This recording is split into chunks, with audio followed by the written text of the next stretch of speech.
I invite you to this quiet corner of the evening. I ask only one thing. Come with an open heart. Leave the day's rush at the door.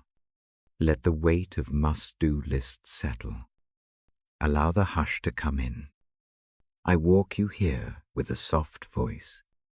I speak slowly. The room is dim. A single lamp casts a warm pool of light. The blanket feels familiar. The pillow holds its shape beneath your head. You breathe. Each breath is an anchor. I guide a gentle rhythm. Breathe in for 4 counts. Hold for a moment. Release for 6 counts. Do this a few times. Let the breath be steady. Feel the chest loosen. Let shoulders drop. Notice any tightness. Name it quietly and let it go. You do not need to fix anything right now. You do not need to answer anything. Resting is enough. I tell you what to expect. Tonight unfolds slowly. I read from the Bible. I do so with care. I do not ask for debate. I do not press doctrine. My aim is mercy, comfort, and hope rooted in Christ. The words I bring are gentle. The pace is unhurried. I pause often. Space opens between sentences. In those spaces, the words have room to breathe inside you. I describe what I will hold in my hands. The pages are soft from use. The spine gives a small sigh when opened. I trace the paper with my finger before I begin. This book has carried many hearts to sleep. Tonight, it carries ours. I ask you to settle into a posture of receiving. You may lie down or sit with a blanket over your knees. Fold your hands if that helps, or let them rest by your sides. Close your eyes, if that feels safe. Listen as the lamp flickers slightly. The house exhales. Outside, night moves on without hurry. I speak of Christ, not as a distant figure, but as a near presence. Imagine a light that moves toward you in soft steps. It does not startle. It comes with patient warmth. Mercy arrives like a hand smoothing a crease in a blanket. Hope comes like the first small star that holds its place against the dark. These images are simple. Let them rest in the heart without needing to explain them. I invite you to release worry into a simple ritual. Picture placing one worry on an open palm. Watch it turn into a small stone. Set it down gently on a shore. The waves come and take it. You are not asked to retrieve it. You are not made to feel guilty for carrying it before. Now you can pause. I keep my words short and plain. I use everyday images so that the ear can follow without strain. I avoid complex arguments. I do not press the mind to analyze. My reading aims to ease the body and soothe the mind. Each sentence comes slow enough to be a lullaby. I tell you a little about how I read. I begin with a soft exhale. I open the book. I run my finger along the line and let the sentences land gently on the ear. Sometimes I paraphrase, so the sense can rest simply. Other times I let the cadence carry itself. Slow and steady. After a short passage, I pause. In the pause, I breathe with you. In the pause, you may let an image settle. The pauses are as important as the words. I remind you that silence can be a place of healing. Not every feeling needs to be named. Not every fear needs to be chased away. Silence becomes a room where compassion can enter. In that room, Mercy moves quietly like rain on a tin roof. Hope grows like a small sprout in dark soil, tended by patient hands. I offer a brief invitation to remember. Think of a time when kindness found you unexpectedly. It may have been a hand on the shoulder, a note left by someone who cared, a quiet word that changed a day. Let that memory soften the chest. Let it remind you that grace has already found you before, and it finds you again now. I include a short breathing image between readings. Imagine light as a warm breath that enters the chest. As it fills, imagine the breath carrying a gentle promise you are seen. You are not alone. The breath settles, and in its leaving, it carries away a little of the tension. Repeat this a few times. Each cycle creates a small space inside. I assure you that the evening will hold no hurry. The reading does not demand immediate response. You may fall asleep. You may drift into quiet thought. Either path honors the time. My voice is a steady presence, whether the mind lingers or gently lets go. If sleep comes, that is a blessing. If wakefulness remains, the words still work as balm. I craft the language to be tender and plain. I avoid theological wrestling. Instead, I speak of simple truths, that grace meets fear, that tenderness heals, that rest is a gift. I describe these truths with images that the ear can follow easily. I let the language move like slow water, smoothing rough stones. I guide a small exercise to anchor the heart. Imagine a small lamp inside the chest. It glows softly. With every breath, the glow widens a bit. It does not have to be bright. It only needs steady presence. Let the idea of the lamp keep you company. If the mind rushes, return it gently to that glow. Patience, in return, becomes practice. I remind you of the rhythm of the evening. Readings will be short. Reflections will be short. Pauses will be long. The whole evening stretches like a gentle path. We travel it together. Step by step, each step invites calm.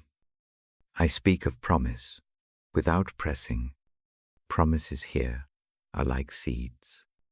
The soil may not show growth immediately, yet the seed rests sure in the soil. Hope asks only that the seed be kept safe for a while.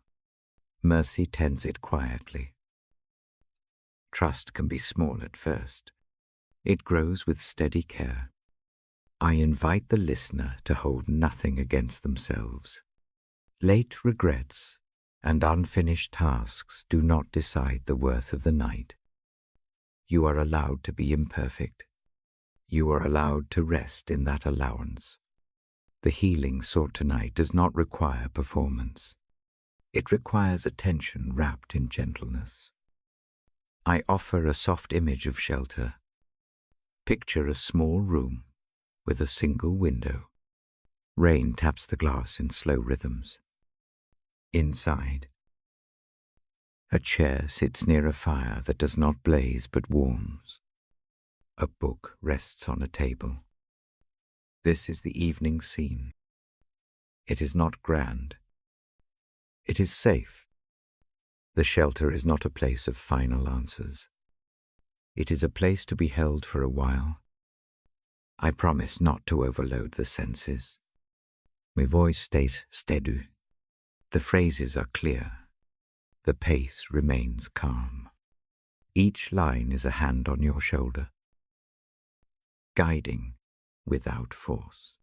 If a thought distracts you, Notice it and let it float away like a leaf on a stream. I set a gentle boundary. We do not debate tonight. The evening is meant for healing, not for argument. Questions are welcome in their place.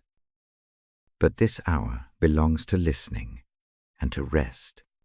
If the mind raises a question, note it and tuck it into a quiet box for another time. I speak now about the presence of Christ in ordinary things, everyday acts breathing. Lying down, folding hands become small altars. Christ's mercy can live in a cup of warm tea, in a soft blanket, in the way the light falls across a table. These are not trivial. They are signs. Let the everyday become holy through attention. I ask you to trust the process. You need not perform. You only need to surrender into a rhythm that cares for the body. Healing often comes slowly. It moves like tide. Some nights, the tide shifts a little. Some nights it moves much. The ongoing motion is the grace. I keep the tone soft as a lullaby. The words I choose are like notes played on a single, gentle instrument. They do not chase complexity. They rest in clarity. If sorrow arises, name it softly and let it pass. If gratitude appears, let it rest like a warm cloth on the chest. I conclude this invitation with a simple instruction. When you are ready, settle in, close the eyes, if that is safe. Let the breath find its slow path. I will open the book and begin to read. My words will come slowly. There will be pauses for your rest. Trust that each sentence is a small step toward quiet. Now, rest. Let the room hold you. We begin the reading in a moment. The evening moves forward like a gentle tide. Follow the sound of my voice. Let it lead you toward mercy and sleep. I turn the page with a careful thumb. The paper trembles a little. The lamp throws a pool of soft light across the paper. The edges of the words sit like small islands. My finger pauses at the margin. I notice the places where other fingers have rested before. The book smells faintly of dust and something like memory. I open the reading not as an argument but as a lullaby. The lines are not tools to fix everything. They are simple rooms to sit in for a while. I speak slowly. I let each sentence land and then breathe. Silence follows. The silence is an important part of what I offer. I begin with a passage that feels like evening. The voice in the text moves in steady steps. It walks into a field of quiet. There is a picture of being led to green places. It shows a gentle hand guiding steps beside calm waters. Rest comes without force. Fear loosens its hold when a steady path appears. The path is not empty of trouble, but it is watched over. A presence stays near. It makes a place for rest. This presence is not presented as distant. It is described as close, near enough to touch. Comfort arrives like a blanket put over shoulders. Mercy comes in small acts. Food given. A shelter offered. A hand laid gently upon a brow. Hope appears as slow light at the edge of the field. These images ask nothing from the mind but simple attention. Between short readings, I pause. In the pause, breathe with me. Notice the rise of the chest. Feel the breath move like a small tide. Imagine the breath bringing warmth into a room. Each inhale brings a little ease. Each exhale lets something soften. Do this slowly. Let each cycle create more space in the body. My reading moves to another part of the page. This section speaks of a lamp that shows the next step. It talks about finding a light in a dark place. Steps become safer when there is a small light near the foot. The idea is simple guidance is not always grand. Sometimes it is a small glow that keeps one from stumbling. Let that small glow be a picture to hold tonight. Let it be the image that steadies a foot when the mind feels uncertain. I pause again. The pause is longer now. In it, imagine the small lamp growing no brighter, but more certain. Its warmth is not harsh. It is even. It fills only a gentle radius. Trust grows in that warm circle. The rest of the room stays dim, and that is fine. The light does not have to conquer the whole night to be useful. It only has to be steady. The reading moves on to speak of shelter. The language is plain. It shows a home with a low roof and a soft fire. The house does not boast. It holds. Inhabitants rest without pretense. The house invites a weary one inside. It offers bread and quiet company. Let that image sit. Let the warmth soak into tired places. Allow small comforts to be noticed. The weight of a blanket. The taste of warm tea. The softness of a pillow. These ordinary things become signs of care. As I read, the voice in me stays low. The book is held with both hands. Eyes do not dart to the corners. The rhythm is calm and even when a phrase ends. I leave space. The pauses are like rooms opened one by one. Step into each room and let the walls hold you. If thoughts arrive, note them and let them move on, like clouds crossing a slow sky. A new section turns to mercy and forgiveness. The phrasing is gentle. It shows a heart unburdened by long lists of guilt.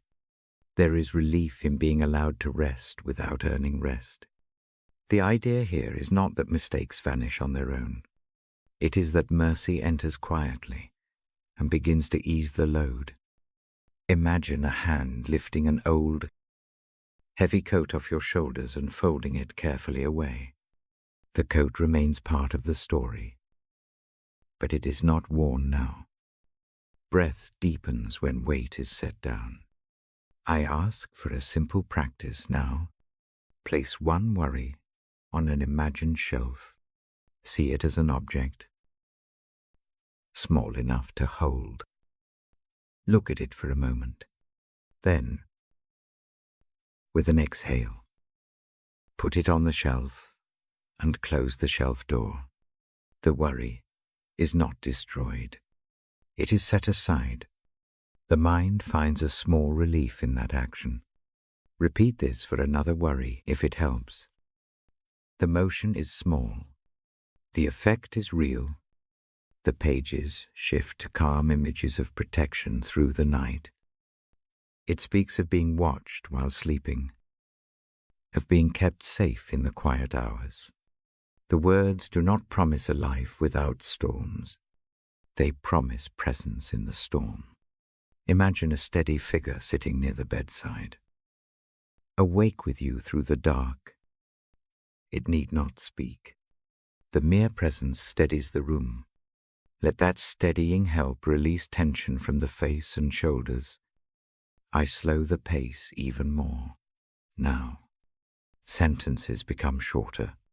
The goal is to lower the pulse of the mind. Let thoughts come and go like small birds at a feeding tray. Watch them without chasing. The house of rest likes the company of a mind that returns to a steady rhythm. Use the breath to return. Each inhale invites ease. Each exhale releases strain. The reading moves to tenderness in ordinary things.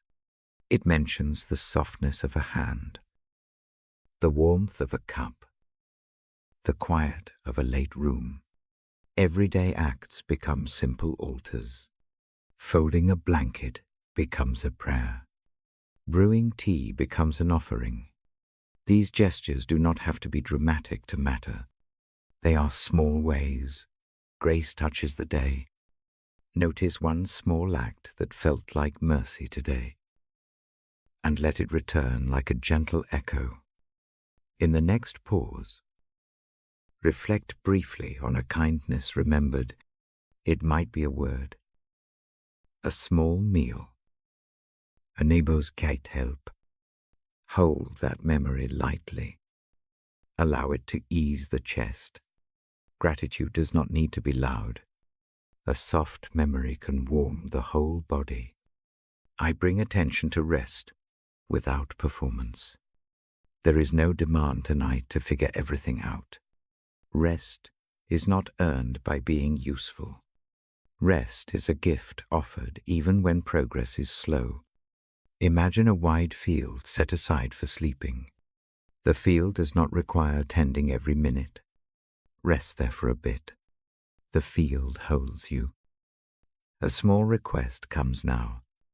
If this time soothes, consider sharing it with someone who might need calm.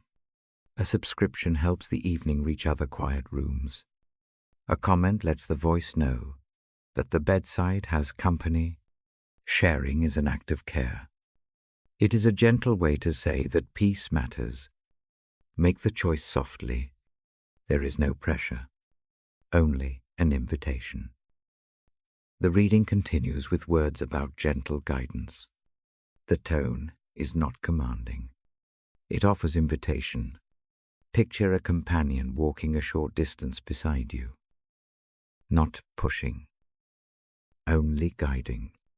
The pace is your pace. If sleep pulls you along, let it take you. If wakefulness stays, let the words continue to work like balm. I choose to keep thoughts brief and clear. The sentences are like footsteps on a path.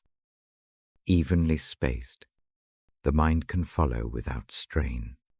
If a question arises about faith or theology, tuck it into a small box for another time. Tonight belongs to rest and to receiving simple mercy. Now the pages move to a picture of renewal after tiredness.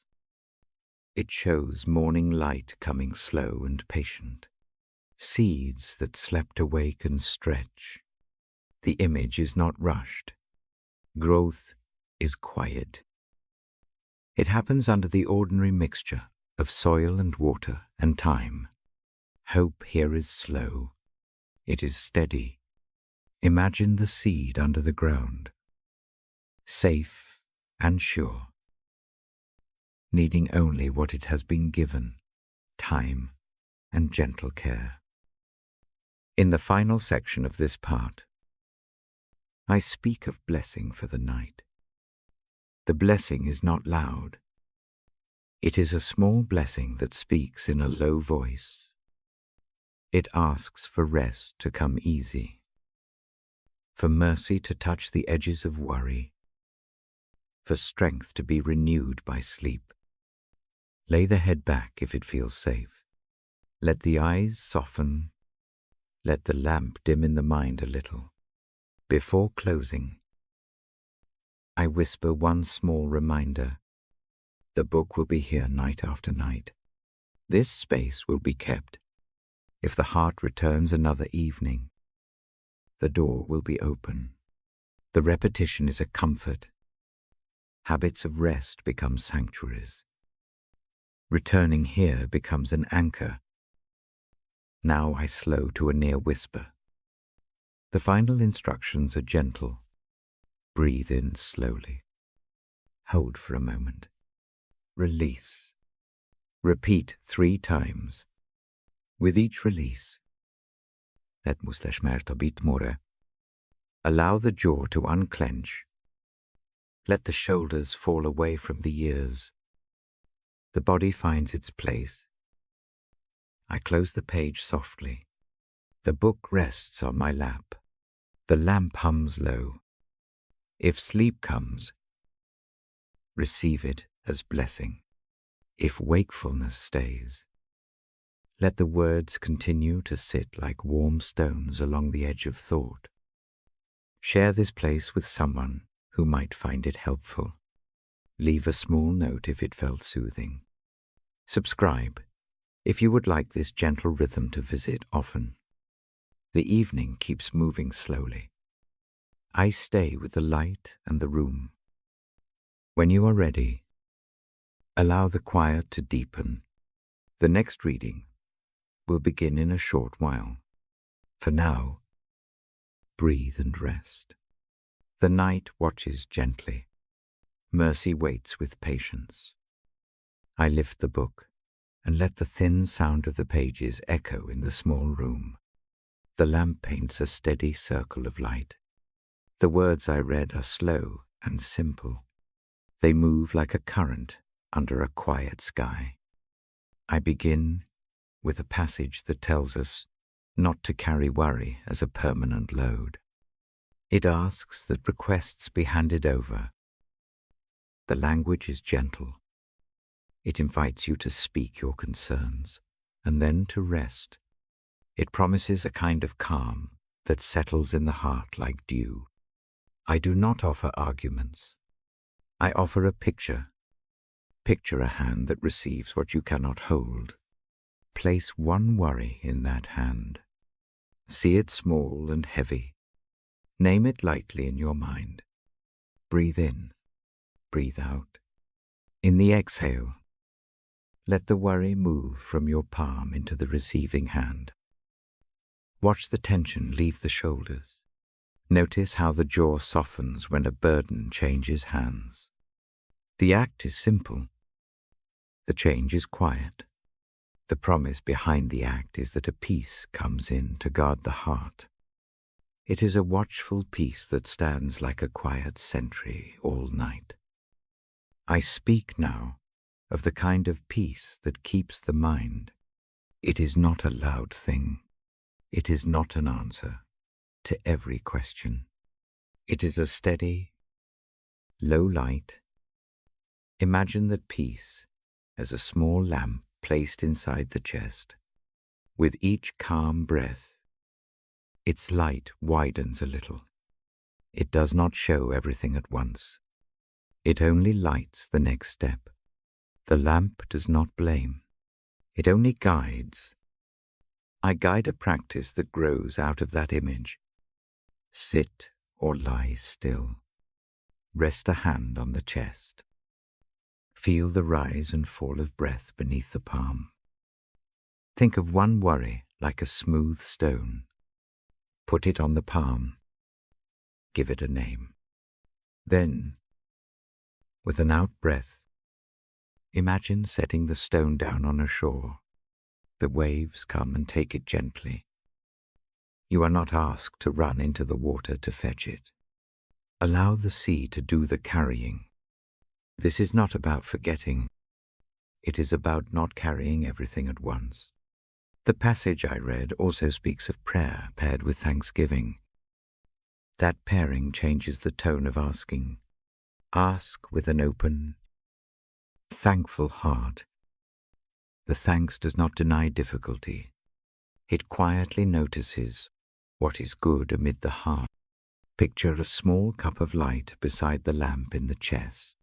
Each time a thankful thought comes, pour a little light into the cup. The light steadies and warms the room inside. Even the smallest gratitude shifts the balance just enough to let rest arrive. I slow the voice.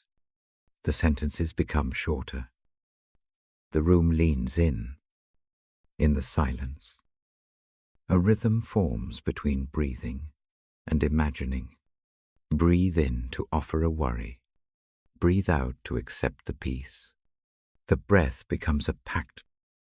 This is a simple liturgy for the bedtime hour. It asks nothing dramatic. It only asks for a small surrender. Now I move toward forgiveness.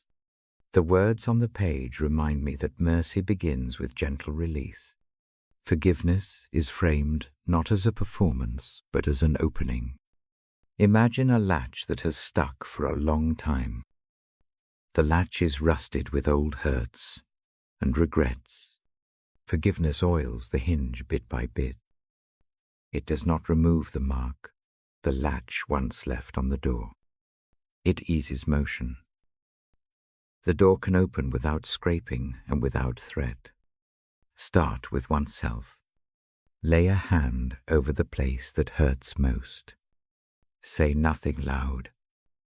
In the mind, admit that you tried and failed and tried again. Let the admission rest like a leaf on water. The leaf floats. It does not disappear. Forgiveness does not erase history. It allows the heart to stop reliving each misstep as if it must be punished now. The body breathes easier when it stops the loop. Gently.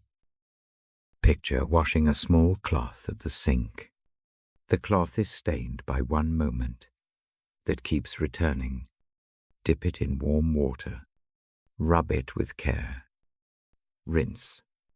The stain may remain, faint as a shadow, but the cloth becomes soft again. Put the cloth on a low line to dry. Notice how the motion of cleaning itself is an act of kindness. This is what forgiveness does from within. It cleans in a way that allows rest, even when all memory is not changed. Extend the same mercy to others in a way that preserves safety. Forgiving someone who hurt you does not mean inviting harm back in. It means setting aside the need for constant retaliation in the heart. Imagine loosening straps on a heavy pack. Each strap undone gives you more freedom to walk. Forgiveness may take time. It may return in small degrees. Notice each small undoing as a relief. Do not rush the pace. The path forward is slow. That is okay. I keep this practical. Think of one small regret or one small grudge. Put it on the imagined shelf we used earlier. Close the little door. Leave it there for the night. Tell nothing aloud. The act is for your rest. Let the shelf be guarded by the same peace that watches the chest lamp. The two work together. Peace receives. Forgiveness loosens. The room grows quieter. The reading touches again on the promise of guarding hearts and minds.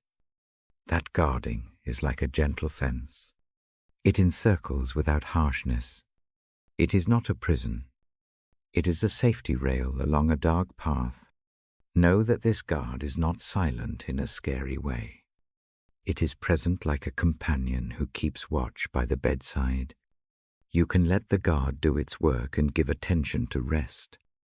I slow, and then suggest a small breathing pattern tied to these ideas. Breathe in for 4 counts. Think of an honest name for what worries you. Hold for 2 as you release for 6 counts. Imagine letting that worry move into the watchful hand. When you breathe in again, picture the lamp in the chest, taking a small step toward brightness. Let gratitude touch the edge of the inhale. In the exhale, let forgiveness unclench the shoulders. Repeat gently. The pattern becomes a soft ritual for the night. The story in the book speaks of peace that surpasses understanding. This phrase can feel big. For now, hold it as a light that fills a small corner. The light is enough for the next hour. It is enough to let sleep begin.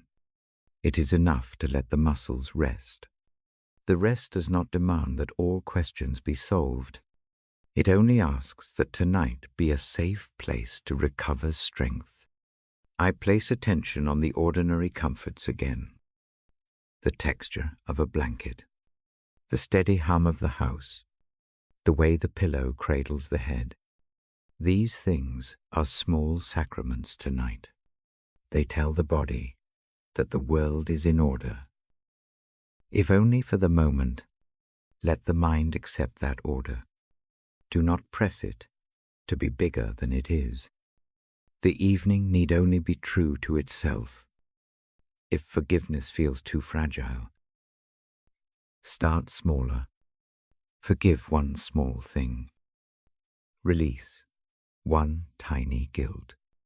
Watch how relief travels like light through the rest of the body. Often, a small unlocking allows the larger locks to ease later. Patience is part of the process. Mercy grows best in a slow soil. I now lead a short visualization to close this section. Picture a small room with a low fire. The lamp in the chest shines softly. On a small table sits a cup of warm tea, steaming with plain comfort. On the chair lies a folded coat that once carried weight. That coat rests there, not because the trouble is gone, but because tonight it is not worn. The window shows a steady, dark sky. The sense of being watched over is gentle and sure. In the final moments of this part, place one more thought on the shelf. Choose the worry that feels nearest to the chest. Let it be small and name. Hand it over in the mind. Feel the chest find a slight slackness in the muscles. Imagine the lamp widening its little radius. Let forgiveness dampen the edges of regret. The two together make a room where sleep can enter without shouting. I close the passage gently and lay the book across my knees. The page makes a quiet sound. The lamp remains. The room breathes with its own slow rhythm. If sleep comes now, accept it as a gift. If the mind lingers, let these images keep company. Return to the breathing pattern as often as needed. The next reading will come when you are ready. Before moving on, I offer a small blessing in a plain way. May the chest find ease. May the mind be guarded by a calm that is neither empty nor forced. May mercy meet what needs it. And may the lamp in the heart hold steady through the night. Rest without hurry. Trust that the small acts of handing over and of forgiving tonight build a quiet path for healing. When you are ready, soften the eyes. Let the breath slow. I will wait a little longer here. Watching the light. Listening to the steady hush. The next part of our evening will move onward when the hour calls. For now, rest in this quiet place. I turn the page with a quiet thumb. The lamp keeps its soft circle. The room stays still. My voice lowers. Sentences come slow and plain. Tonight's passage rests on the word understanding. It is a simple word. It carries room for gentleness. Understanding is not a rush toward answers. It is a slow attending. It is listening with the heart more than the mind. I read with that posture. I sit with the book like someone beside a friend who cannot sleep. The words are small beacons. They do not argue. They invite a softer sight. Begin with a small image. Picture a fogged window in the morning. Water beads along the glass. At first, everything outside blurs. Then someone runs a soft cloth across the pane. The motion is slow. The scene outside becomes clearer. Understanding is like that cloth. It clears what the fog hides. It does not change the landscape. It simply helps the eye see it more rightly. Hold that image for a breath. Place a hand lightly over the heart. Feel the rise and fall. The breath is a metronome for the room. With each inhale, imagine the cloth drawing once across the pane. With each exhale, imagine a small smear of fog lifted. Understanding begins inside. It often starts with seeing one small fact simply. That fact might be a tiredness under a harsh word. It might be a fear that sits beneath a complaint. It might be a hope that hides in uneven behavior. Name one small fact quietly. Say nothing aloud. Let the naming be a soft recognition. The act itself eases the chest. I speak about understanding in 3 gentle steps. See. Hold. Release. First. See. Slow your eyes and your mind. Do not hunt for a full explanation. Notice one detail. It could be the tremor at the edge of a voice. It could be the way someone pauses before they answer. These small things are telling. They are not an accusation. They are a clue. To see well, breathe and wait. The moment does not need to be solved. It only needs to be noticed. Second, hold.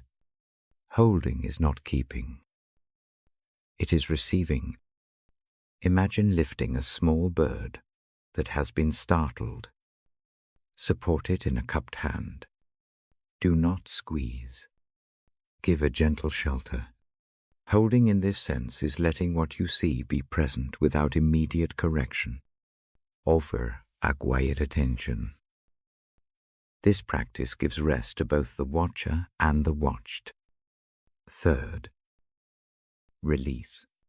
Understanding often leads to letting go of quick judgments. It does not mean condoning harm. It means not fastening a bright label onto a complex person. Think of knots in a rope. Each knot is bound up with other strands and weathered by time.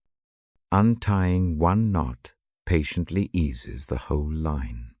Release is the untying done slowly, not the cutting off in anger.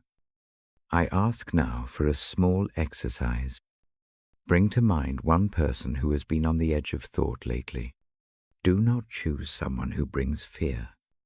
Choose someone whose picture is just visible. Imagine that person in a small room like this one. Picture a lamp near them. Let the lamp be warm and steady. See the small things, the way they hold their hands, the slope of their shoulders, the little hesitations in their steps. Breathe in, breathe out. In the exhale, grant one quiet thought of understanding. Perhaps they are tired. Perhaps they are afraid. Perhaps they do not know how to ask for what they need. Keep the thought very small. Let it be a permission, not a solution. Notice how the chest loosens a little. Understanding also reaches inward. Turn the lens gently toward yourself. There are nights when self-judgment sits heavier than any blanket. In those times, the same see, hold, release practice helps. See one small truth, a mistake, a lapse, a fear. Hold it without whipping it into a confession that never ends. Release the demand that the night must fix it. The self that you tend tonight is not the full story. It is a person in need of rest, Let rest come without long conditions. I read words that remind us that mercy is paired with understanding. Mercy does not rush to explain a wound. It sits near it. It offers a cup of water and a hand that does not point. Consider mercy here as a quiet presence by a bedside. Mercy is not loud. It does not need to instruct. It keeps company. When mercy walks with understanding, hard edges soften. Let the thought of Christ's compassion come in simple form. Picture someone who knows every tired hour. Picture a presence that leans in to hear the smallest, truest thing. That knowing is not cold. It is warm and patient. It is the example of how to attend to others and to yourself. Imagine that presence as a light that does not glare, but keeps watch. The thought is a comfort. It does not have to be argued. Receive it like a balm. I slow now and suggest a gentle breathing pattern to practice understanding.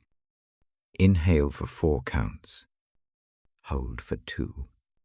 Exhale for 6. As the breath moves, picture the fogged window and the cloth. With each inhale, the cloth lifts. With each exhale, the view clears a little more.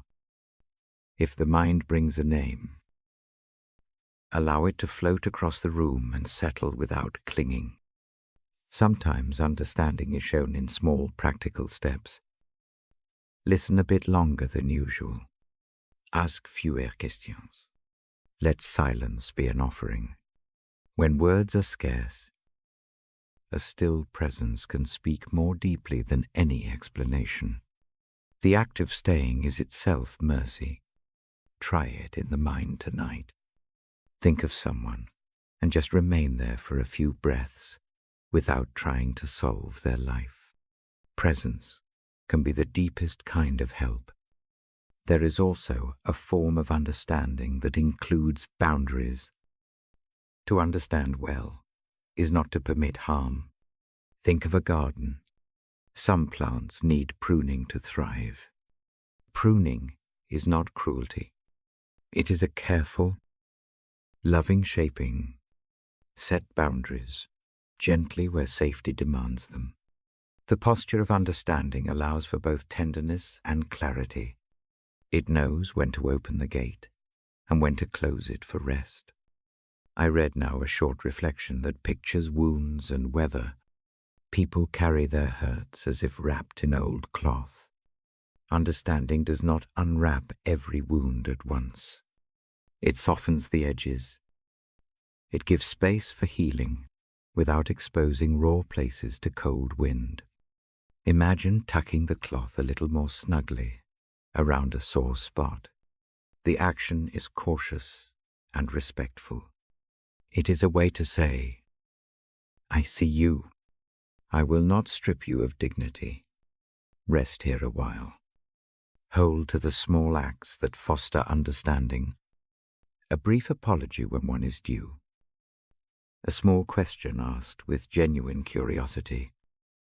A quiet effort to learn rather than to correct. Each act is like a grain of soil added to the place where compassion can grow. Otim. Sois dépense. Tend it slowly. If resentment lingers, give it a name, but do not let it run the night. Place it on the shelf used earlier. Let the shelf be the one that keeps things until morning. Some things need daylight and reason. To be truly sorted, the night needs a different kindness. Allow the dark hours to be for rest, not for rearming. I offer a short visualization to help with understanding. Imagine 2 chairs in the small room. One is occupied by your own tired self. The other is meant for someone you find hard to see kindly. Picture the second chair empty at first. Now see that person approach hesitantly. They sit, There is no speech. There is only the sound of breathing and the light of the lamp. You do not need to speak. The act of sitting together in quiet becomes an exchange. Let the stillness do its work. Notice how the body changes when the room is shared without demand. As the room fills with that shared quiet, let gratitude thread through the breath. Think of one small thing about this person that you can be thankful for. However slight, the gratitude does not deny wounds. It simply widens the view with gratitude in the mix. Understanding becomes less one-sided and more like a gentle bridge. I read aloud a brief, gentle encouragement now. Understanding grows with time. It grows with repeated small acts. Do not expect overnight transformation. The heart often reforms at the pace of seasons. Patience in this work is mercy toward both the self and the other. There is comfort in routine. Make a small nightly habit of offering one thought of understanding before sleep. Pick anything small. Offer it quietly. This habit need not be perfect. Like many small practices, its power lies in repetition. Over the days, it loosens harshness. It allows gentleness to take root. Before closing this portion, return to the lamp in the chest. Imagine it steady and warm. Let it hold the small truth seen tonight. Let it be a guard against rushing to judgment. In the background, the lamp reminds that you are not alone in the work of understanding. Mercy accompanies it. Grace is patient and kind. I end with a soft invitation. Choose one small thing to carry into the night.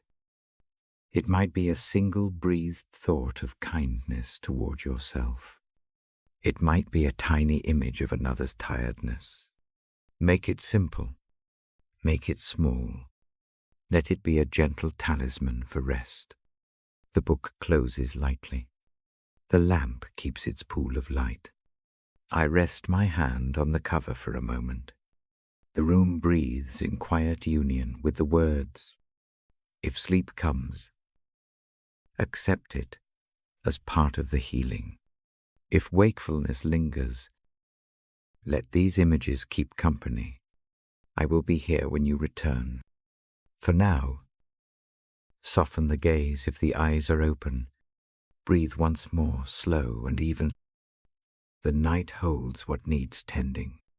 Understanding makes the heart roomier. Mercy makes it safer. Rest into that truth for a while. When the hour is right, the next reading will follow.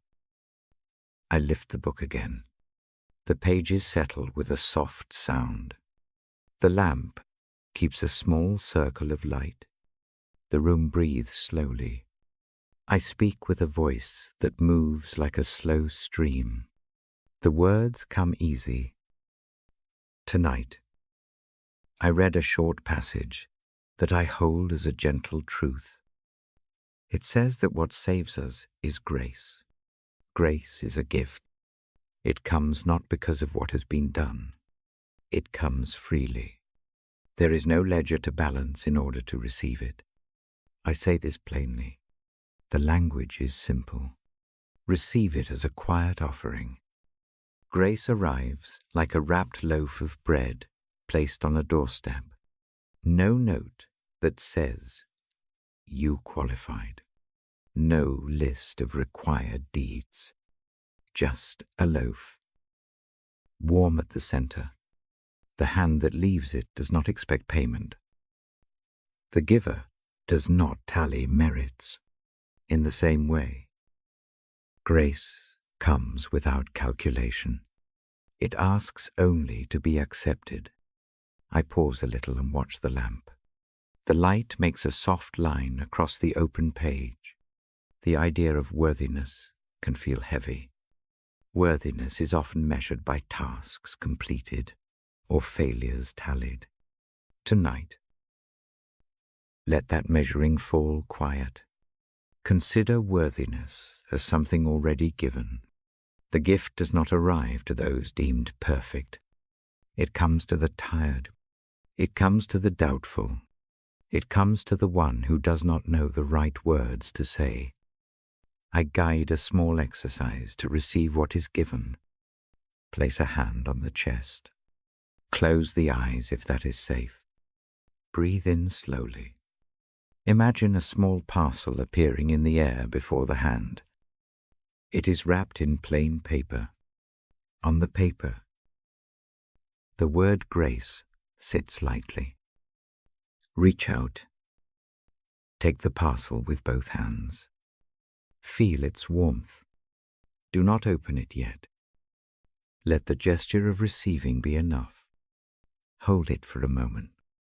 Breathe out slowly. Allow the body to release the tense need to earn or prove. Just hold. The act of receiving can be a prayer. The Bible I read connects faith, and this gift, faith. There is a simple, trusting hand. It is not a long argument. It is a quiet reaching. When faith meets grace, it is like a door opening to a room already lit.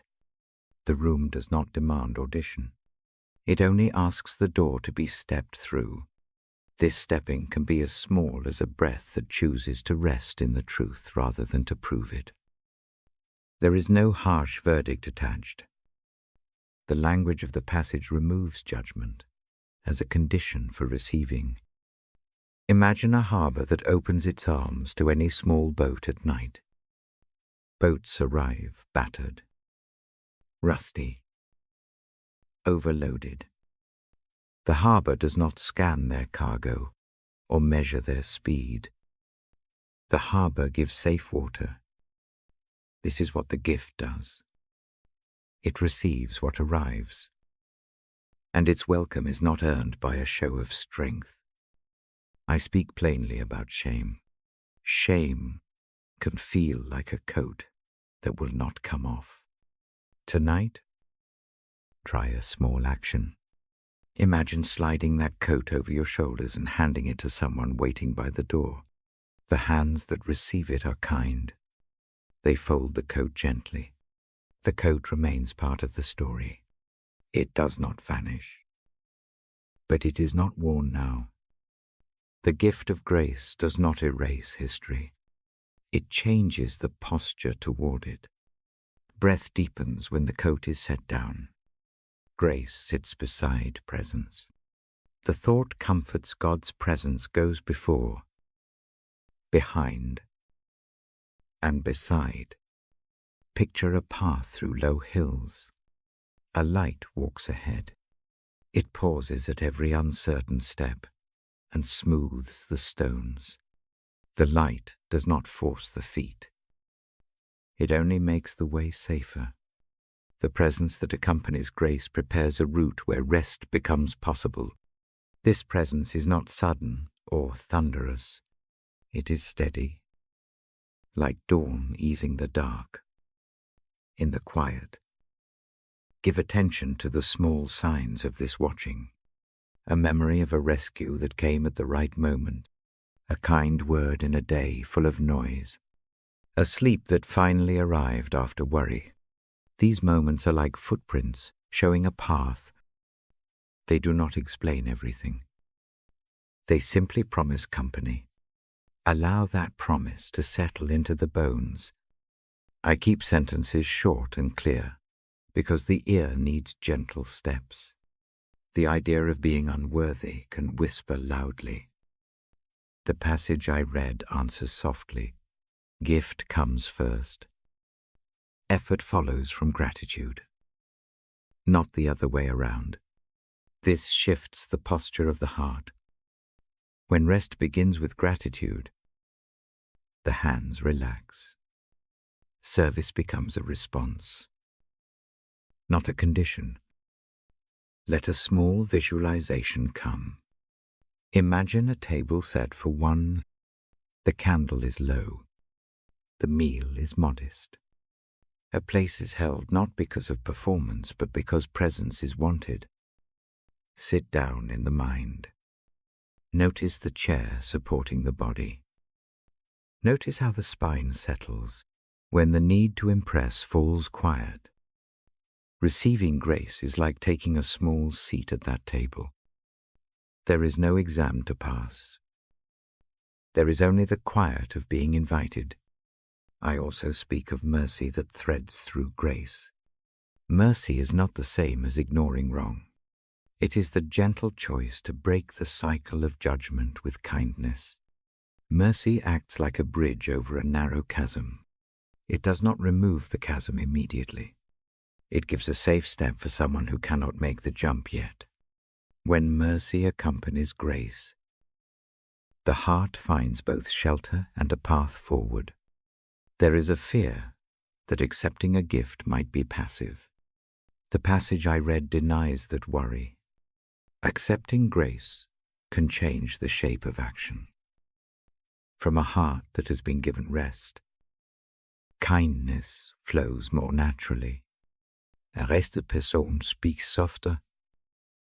A rested person forgives more readily. The gift does not make one lazy.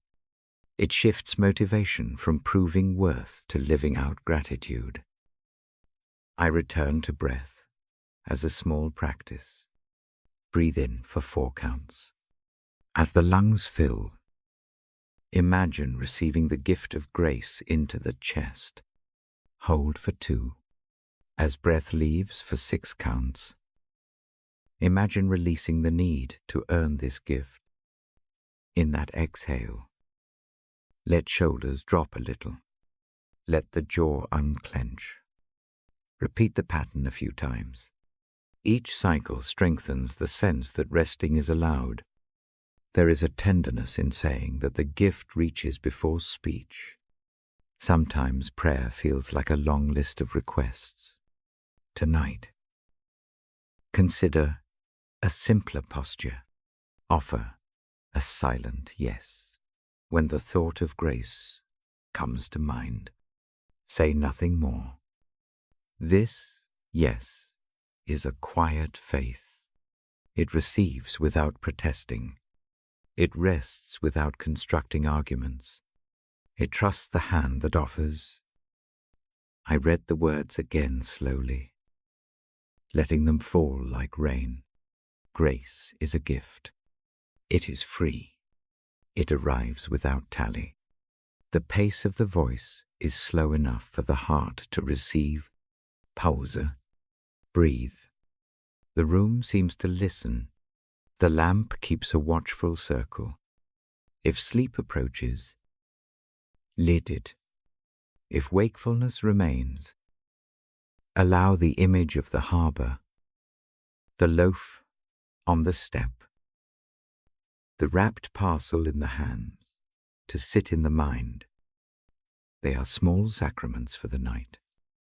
I speak acquiescence encouragement. Worthiness is not the coin the door takes. The door opens to those who come as they are. That line may be hard to accept. Let the practice be simple tonight. Take one small gift without demand. Let it rest in the lap. Let it warm the hands. In the morning, action may follow.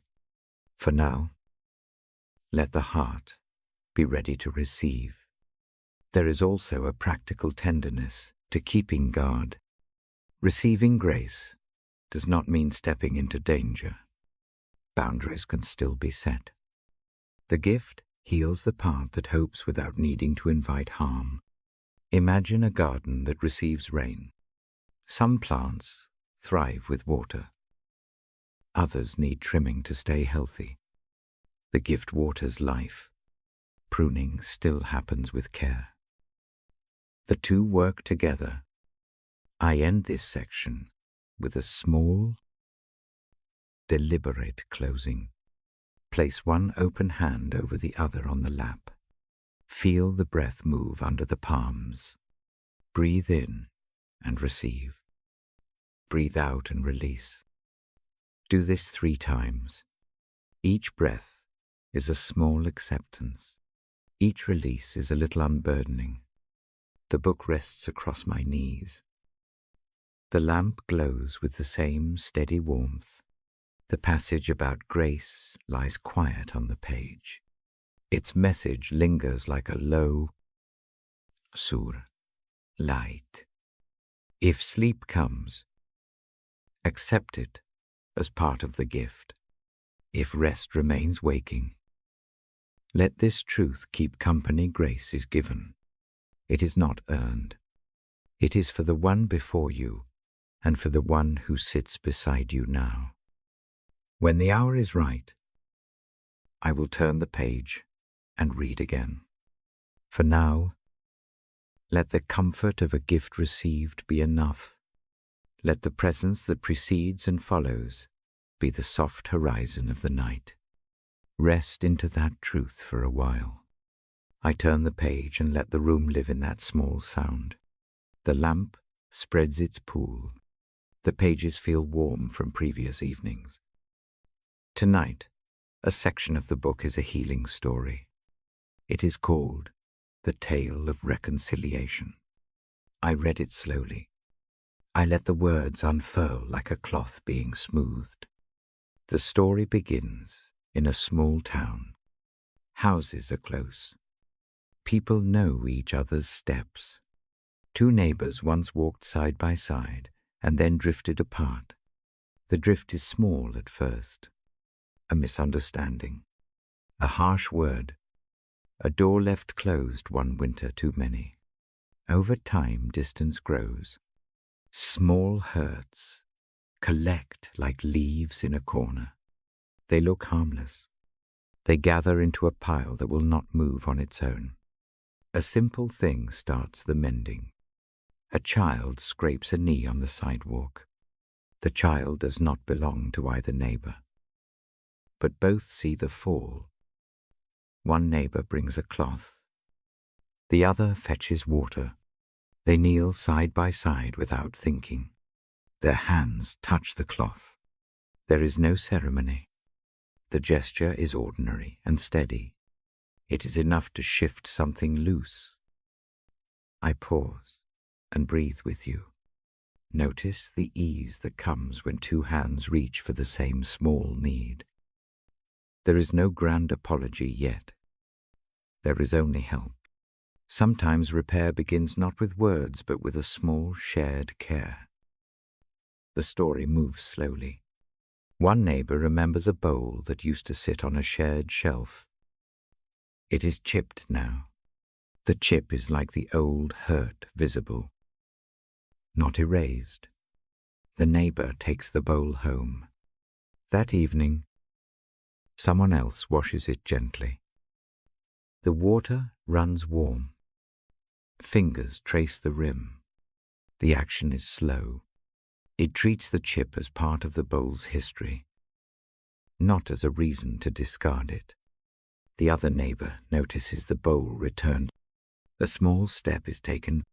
A loaf appears on the doorstep the next morning. No note is left. No demand is made. Bread rests on wood. The gesture is private and steady. In time, small courtesies widen into a path. An invitation comes to share tea in late afternoon light. The 2 sit with a distance that is respectful and real. They do not ask to forget everything. They do not pretend the past did not matter. They simply allow kindness to come first. I read the passage about gentleness in mending. The text I hold speaks of tender work. It likens reconciliation to stitching a torn cloth. Each stitch is small. Each stitch aims to hold the fabric without pulling it taut. The seam does not hide the repair. It makes the piece usable again. Healing often looks like this slow seam. It is not a sudden erasure. It is a making of place for new movement. This story presses no demand on the heart. It invites listening instead. Imagine a room where two chairs face a low table. A cup steams on the table. The light is even. There is no rush. The air keeps a neutral tone. When the two speak, their sentences are short. They describe a hurt. They name how it felt.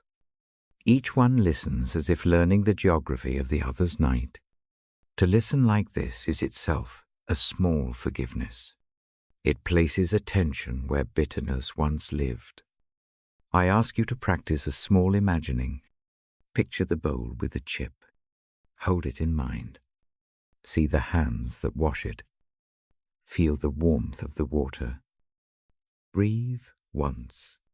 Let a piece of the tension that rides under the ribs soften. The image is ordinary. Its ordinariness is itself a balm. The tale moves to a moment where one neighbor cannot find words for the weight they carry. Silence arrives thickly. The other neighbor does not fill it with argument. A hand rests on a shoulder instead. The touch is not theatrical. It is simple. It does not demand confession. It offers company. Presence becomes a quiet rescuer. I slow the voice and let the silence sit between lines. The book I read to you has learned the pace of rest. It gives room for the story to breathe. Allow the pause now. In the pause, imagine a small light easing along a path. It shows one step at a time. That smallness is a repeated theme in the tale of reconciliation. Great things rarely begin with thunder. They often begin with a match lit in the dark. The neighbors in the story recall a shared memory. It is something small, like a summer fair. They laugh softly at the memory. Laughter is a kind of reconciliation. It is not a full repairing, but it opens the chest, a fraction. The body releases a hard hold. The fingers unclench. Breath moves freer. I read a short reflection that ties the story to scripture without argument. The text speaks of peace that asks only a willing heart. It describes mercy as a slow river that reshapes stones, not as a force that erases all marks overnight. The understanding here is gentle. Reconciliation is presented as a gift that arrives in small acts. It asks for honesty and for patience. It invites us to remember that we are seen even when we are clumsy and afraid. Now I suggest a soft practice for the mind. Think of a place in your life that feels a little distant. It may be someone you avoided today, or a memory you keep on the shelf. Picture that distance like a short hallway. Place a candle at one end and another at the other end. Light the candle in your hand. Walk slowly toward the other candle. You do not have to go all the way. Even stepping partway is movement. Notice how the air feels different. Notice the smallness of the light that meets the other light. Let the motion be enough for tonight. The story continues, with a moment of confession without spectacle. One neighbor says a small regret. There is no long list. The regret is honest and specific. No defense follows. The response is a listening that welcomes the truth without jubilation. It does not minimize the hurt. It takes the truth and holds it with care. That response itself changes the tone. Forgiveness in the tale is not a thunderclap. It is a seat beside another on a cold bench. Food passed. Stories told. Tears shed quietly. The narrative shows how time and consistent kindly acts build trust. The rebuilding has edges. It is not seamless. And that is fitting. Real repair keeps memory and adds mercy. I ask the listener now to press a hand to the heart. Feel the beat. With each beat, imagine one thread sewing good intent into an old fray. The motion is patient. It waits. The thread does not rush to finish the seam. It continues slowly with honest stitches. The story uses simple imagery of a garden where a hedge was once torn. New shoots begin to appear. They are tender, easily bent by wind. The neighbors plant together. One digs, the other waters. Over months, the place becomes a shared harvest. The plants do not erase earlier damage, but they create new rhythm. Tenderness grows into habit. Habit becomes trust.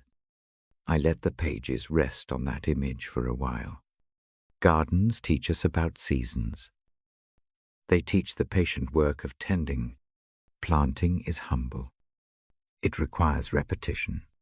Reconciliation often requires the same small, repeat actions. A kind word. A kept appointment. A meal shared. Or a time. The very shape of life shifts. There is also an account of regret that never fully fades. Not every hurt resolves into warm friendship. Sometimes distance remains. The story holds that truth gently. It shows that peace can exist alongside distance. Reconciliation does not always mean reunion. It sometimes means a change in posture toward one another. It may mean releasing the need to rearrange the past.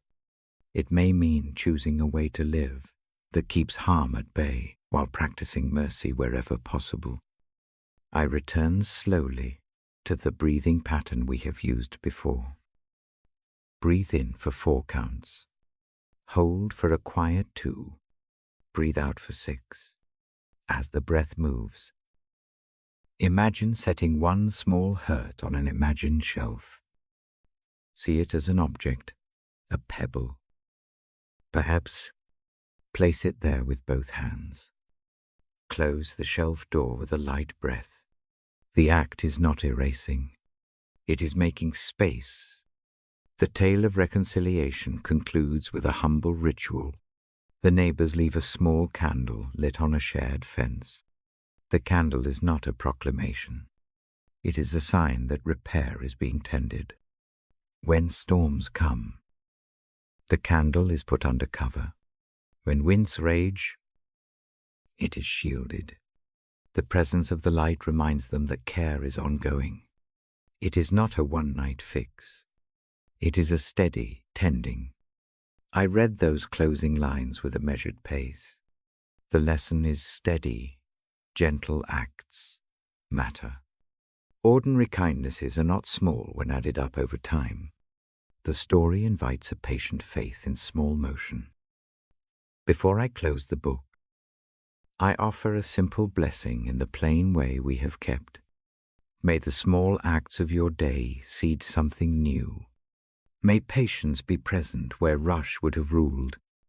May mercy visit the places that still ache.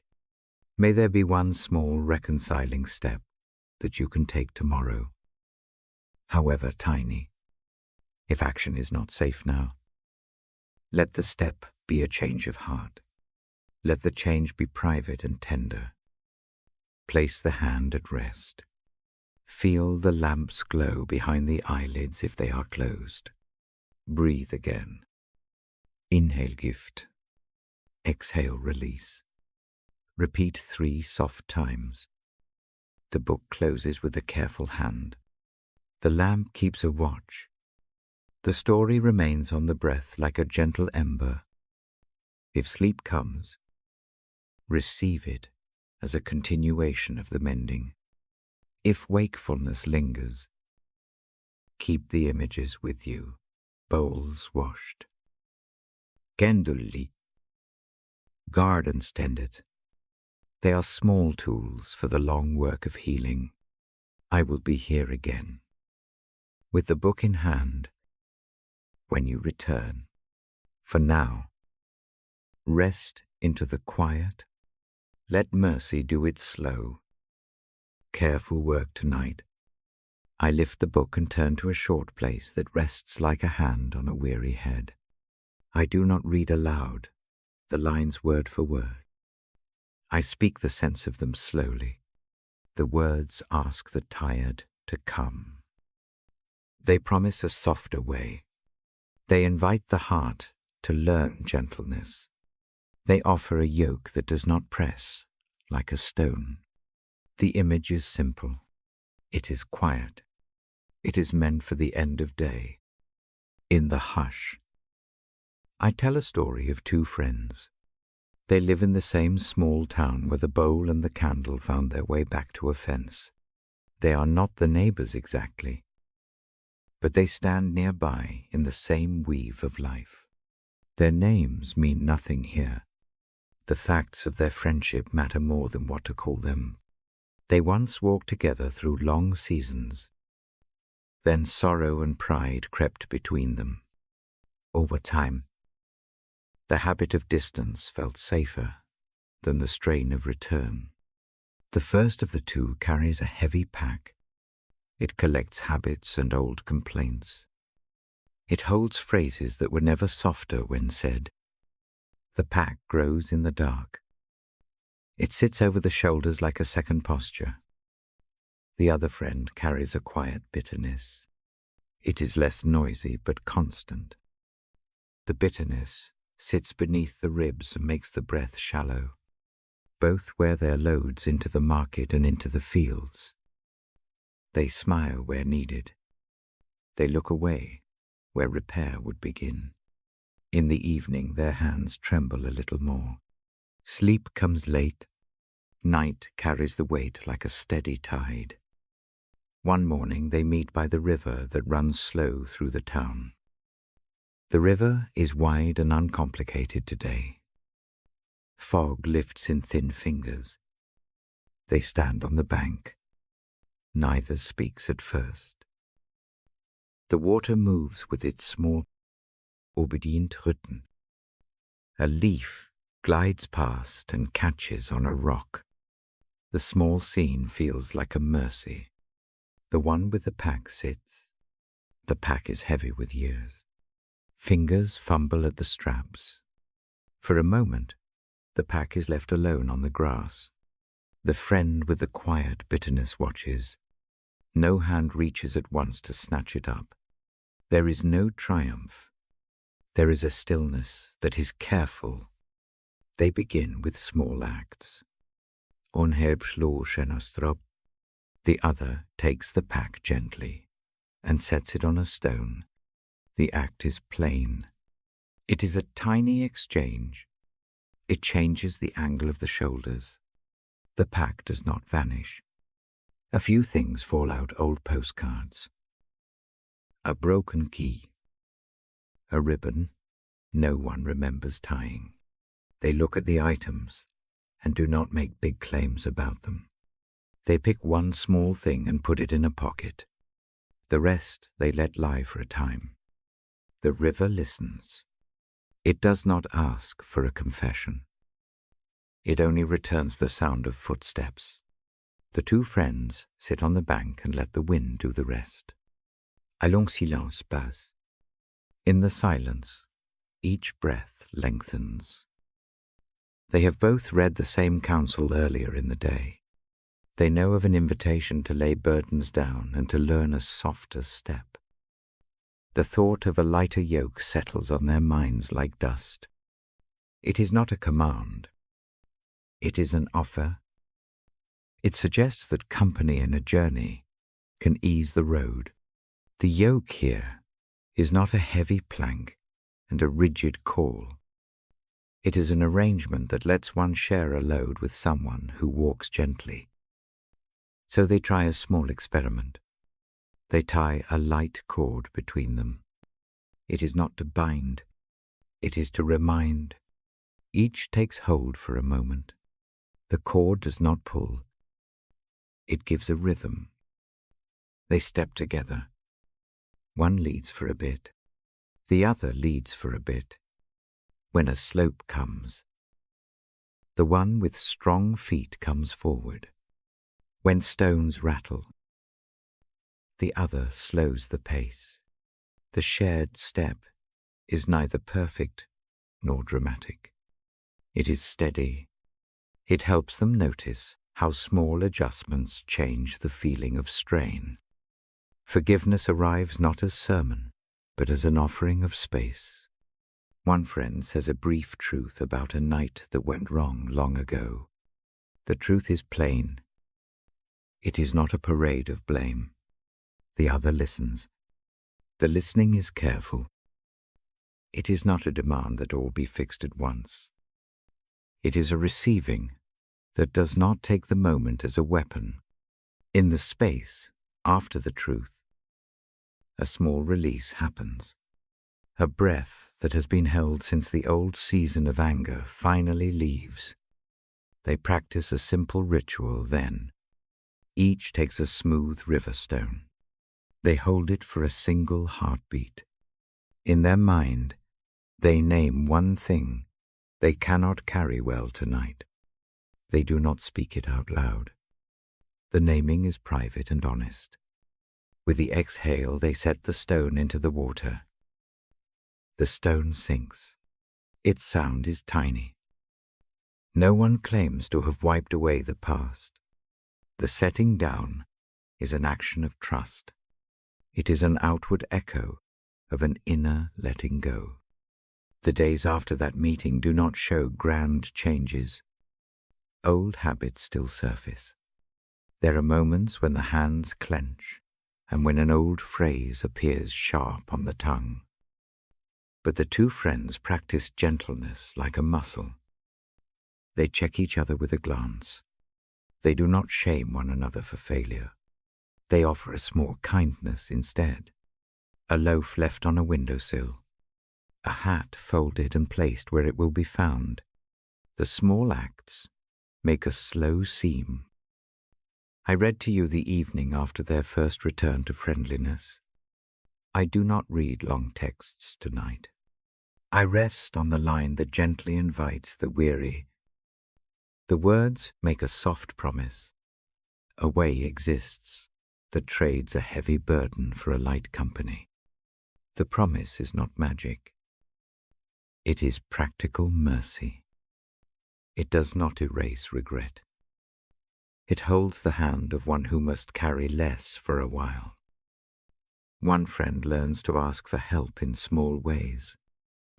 That alone feels like a relief. Asking does not shame. It opens a route for mutual care. The other learns to accept help without making a ledger. The act of receiving becomes its own prayer. They both find new patterns for old triggers. When an old grievance threatens, they do not rehearse it like a favorite tune. They take a breath and call to mind the river and the stone. One hand slides into the other. One voice says nothing. The sound of the river in the memory quiets the urge to strike. At night, they hold a small practice. Before sleep, each lists 3 small mercies they noticed that day. The list is not public. It is a private counting. It opens the chest to gratitude. Gratitude does not deny pain. It simply keeps a ledger of good things beside the old grievances. This shifting of attention softens the inner landscape. The muscles around the jaw relax. Sleep comes easier. The story I read is gentle on doctrine. It does not press explanations. It leans on the image of a teacher who walks with a kind step. The teacher does not force a heavy harness. The teacher offers a yoke that fits and a burden shared. The lesson is not to make suffering smaller in name only.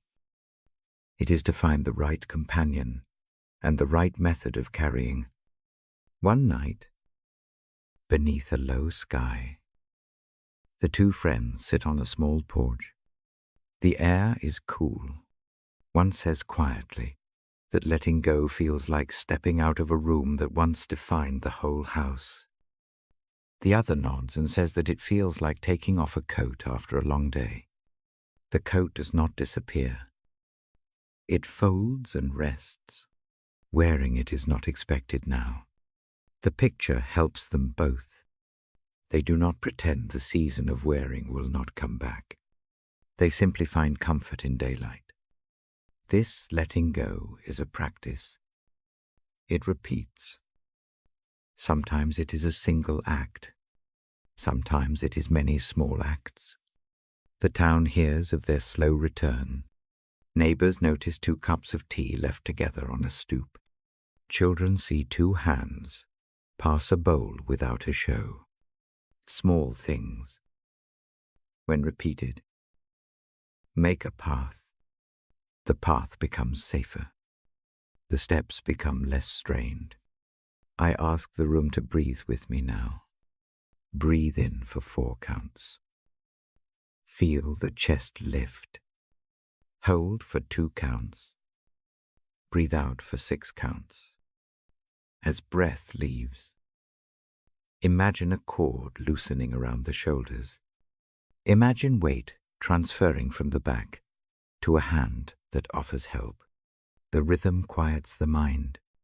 The rhythm shows how small motions can change posture. Forgiveness sits at the center of their peace. It is not a single grand sentence. It is a habit of returning to kindness. It is the choice to notice the ember when flame is feared. It is taking a small risk to place a bowl on another's table. The practice does not erase memory, but it changes the memory's hold. I close this part of the evening with a small blessing. May the yoke you take be easy. May the companion you walk with be steady. May small acts of kindness stitch what was torn. May the habit of asking for and giving help become your nightly song. Lay the heaviest object down for the night. If that is safe, let a friend carry part of the load for a small while. The book rests on my knees. The lamp keeps its warm circle. Outside, the town breathes like the river. If sleep comes, receive it as a sign of mercy at work. If wakefulness remains, let the image of 2 friends by the slow river sit in the chest. Return to the practiced breath. Let the motion ease the shoulders and make room for gentleness. When the hour is right, I will turn the page again. For now, let the simple invitation settle come. Lay down the heavy things you cannot bear tonight, and learn a gentler step beside one who walks with you. I turn the page and let the quiet of the room lean towards the words. I read slowly. I name the place we are in a time to let weight go. Tonight I hold a line from Isaiah that promises presence and strength. The sentence is plain. Do not fear. I am with you. I will strengthen you. I will help you. I will uphold you. I let that assurance sit between us like a warm cloth. I ask for no performance. I bring a small method for unloading. It is simple and concrete. I practice it with my voice so the ear can follow. I do it now with you beside me in the dark. First, notice, I invite a soft attention to what sits heavy. Do not hunt for everything at once. Pick one weight that is nearest the chest. Give it a small name in the mind, a worry about work, a slow ache of doubt, a regret that visits at night. Name it like a pebble in the hand. The naming is a quiet fact. It does not have to be full of words. A single phrase will do. Second, make it visible. Picture the pebble as something you can pass. It might be a smooth stone, a folded scrap of paper, a bundle of twine. Shape it so it can be held and handed over. The mind likes an object. Objects travel. They move from palm to palm. Let the image be plain and steady. Third, bring the hand toward a larger hand. Imagine a hand that is safe to receive. The hand is not a critic. It is an open palm. I picture the palm like a shallow bowl. It tilts to accept. The rim is gentle. The fingers do not point. The palm simply receives. As I speak, breathe toward that image. Let the in-breath fill the chest. Let the out-breath carry the pebble toward the palm. Fourth, name the giving. In the mind, say one short sentence here. I give this. Say it like a soft exhale. The words are small and private. They are not a confession to a stranger. They are an honest handing over. The act of saying changes muscle and posture. The jaw loosens. The shoulders fall a bit. The body trusts a small motion. Fifth, imagine the receiving. See the larger hand close around the object. Feel the relief as the shoulder releases. Do not expect fireworks. Expect a gentle slackening. The world does not rearrange in a second. What changes is what you carry. Something that once took up the shape of a whole night now sits in a safe palm. The chest finds a margin where there was no margin before. I speak the promise from Isaiah again. Softly, the text assures that when we fear, we are not alone. Strength comes where the heart is weak. Help arrives where hands tire. The image of being upheld matters. To be upheld means a support that steadies without removing the person. It is not a rescue that obliterates memory.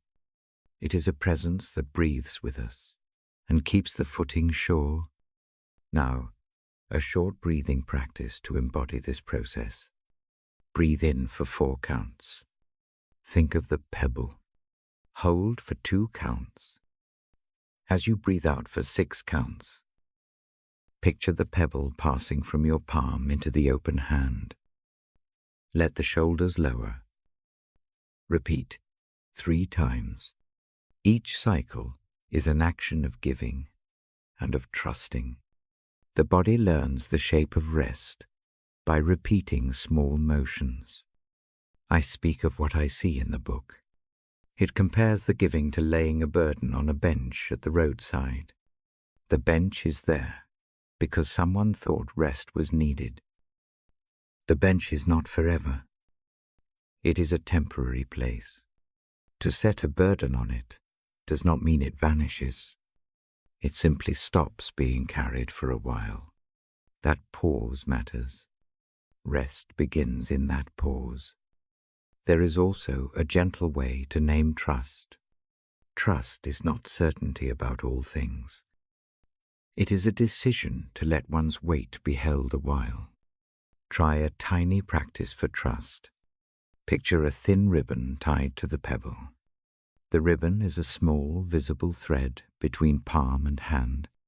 As the pebble passes, imagine the ribbon slackening. Do not cut the ribbon. Let it rest. The ribbon shows that surrender is not erasing. It is choosing to let another carry part of the story for a season. I give another image. Imagine standing beneath a wide, old tree. Its branches spread like a roof. The leaves filter the night air and hush the world. The tree does not take the burden away by storm. It offers shade, a place to sit, a quiet that makes the load lighter. In the same way, God's care is a place under a canopy. The care is not loud. It is steady. The shelter asks nothing from the one who comes tired except to sit a while. Assurance follows the action. I speak plainly. You are not alone in the dark. The promise is not an abstract idea. It is an invitation into company. Christ's nearness, the book says, is as practical as a hand that steadies, and as intimate as a voice that whispers a small courage. I let that thought rest like a pillow against the breastbone. I avoid big theology and keep to what helps at night. What helps now is mercy that meets need. It is food for a hungry hour. It is a calm that does not argue. I read the lines that tell of strength and help. They do not demand that the heart be perfect. They simply promise presence. There is relief in being accompanied. Next, I offer a short ritual for the mind.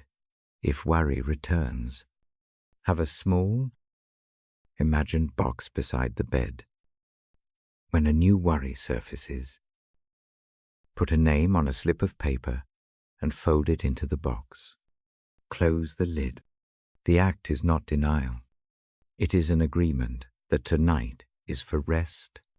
Morning can open the box and think. The night is for breathing. This practice trains the mind to defer when it would otherwise spin. I also invite a small tenderness toward the self. Sometimes the hardest burden is the demand to be different. Now, as for gentleness, speak kindly inside. Say to the self, I am doing the small work of resting. I am giving this weight for now. The language we use with ourselves matters. A softer inner voice lowers the pulse. It quiets the critic. If the thought of giving feels risky, start even smaller. Imagine placing only a corner of the coat on the outstretched hand. That is enough. A little space at night can make sleep possible. The practice grows by degrees. Mercy builds slowly. I describe what being upheld looks like in quiet moments. It might be a steadying hand on the back while walking a narrow path. It might be a light that sits near the bedside. It might be a voice that speaks a single, calm sentence when panic rises. The forms vary. The common thing is presence that makes room. Now, a brief invitation to rest under that care. Lie back or settle deeper into your seat. Feel the surface beneath the body. Let the breath deepen. Picture the open hand you have used to pass the pebble. See it steady and full. Know that the promise in the ancient line holds strength. Come, help comes. Support remains. I will not press you to believe more than you can hold. Faith here is a single small act hand over what you cannot hold tonight. Trust the receiving hand. Sleep can then come without the need to solve everything. Mercy does not require a finished explanation. It asks only a willing pause. Before I close this part, I offer a short benediction in plain words. May the hand that receives be steady. May the promise of being held sink into the muscles and loosen their tightness. May the lamp of presence watch the bedside. May sleep come as a quiet friend who walks with you from the shore of worry into a deeper night. Breathe once more with me. Inhale for 4. Hold for 2. Exhale for 6. Let the out-breath carry the last pebble into the waiting palm. Lay the head back if it is safe. Rest under the canopy. I will stay a little while in the light. When morning comes, we will return to the small tasks together. For now, let the assurance of presence be your pillow. Let the night do its gentle work. I set the book on my knee and let the room hold the hush. The lamp is near. The pages are familiar. Tonight, I tell a true story from my own house. It is a close thing. It is small and certain.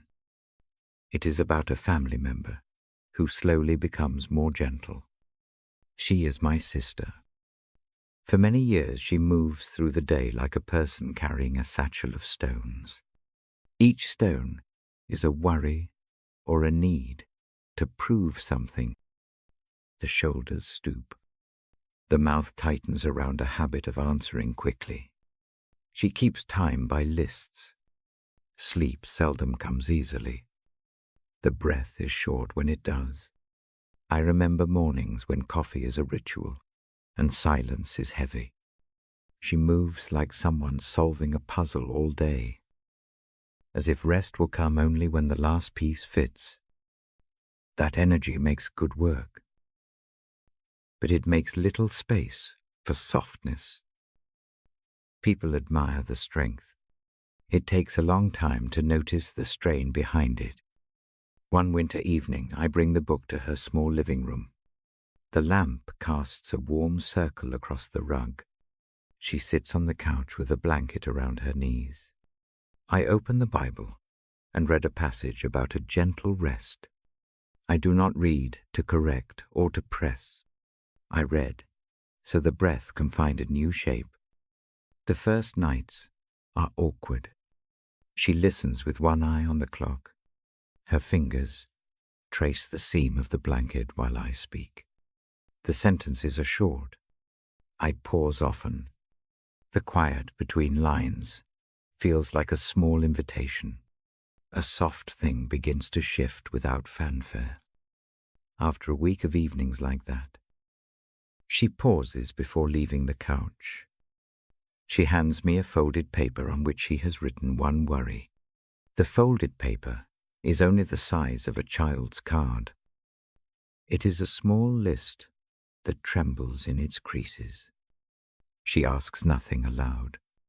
The act is a tiny surrender. From that night, a habit grows. Her worry becomes an object that can be named and set down. Sometimes the list is 2 simple items. Sometimes it is a page. The hand that lifts the paper is steadying. The motion becomes a kind of prayer without loud words. It is a practice that trains muscle and mind. Alongside the reading, other small things appear. She begins to water a tiny pot of herbs on the kitchen sill. The plant is a modest thing with thin green leaves. She speaks to it sometimes, not as a sermon but like a neighbor on a porch. The watering is unhurried. The plant responds with quiet growth, intending something that needs so little. Another tenderness grows. There is a particular evening I remember well. The rain is light. The city hums at a distance. She brings out an old coat that used to fit differently. The coat has a faded button and a patch at the elbow. For years she refuses to throw it away. The coat is a symbol of long seasons of being needed, of having to shield others from cold. On that night, she lays it gently on a chair and does not pick it up again. That small laying down is a turning. It is not dramatic. No soon miracle arrives. Still, I notice how the shoulders loosen in the photo she takes and shows me the next morning. The face that looks back is less clenched. The eyes hold an unusual softness. Habit, loosening, shapes the face as much as sleep does. A change in posture follows. She learns to ask for help in a low way. It is not a plea or a complaint. It is a simple sentence such as asking to carry one bag and not all. The asking is an artful, cautious step. It does not mean she becomes careless. It only means that some burdens move from the shoulders to the hands of others. Those hands are willing when invited.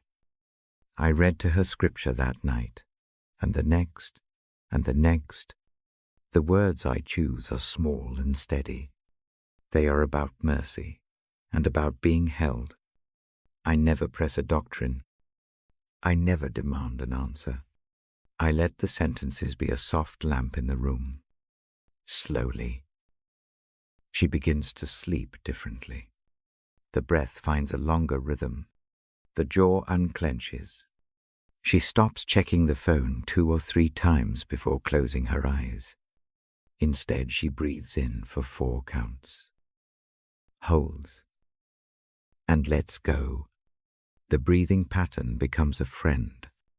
It is a small ritual that teaches muscle memory. When worry rises, she rests the hand where the rib cage breathes and counts. Her work does not vanish. Responsibilities remain, but the pace changes.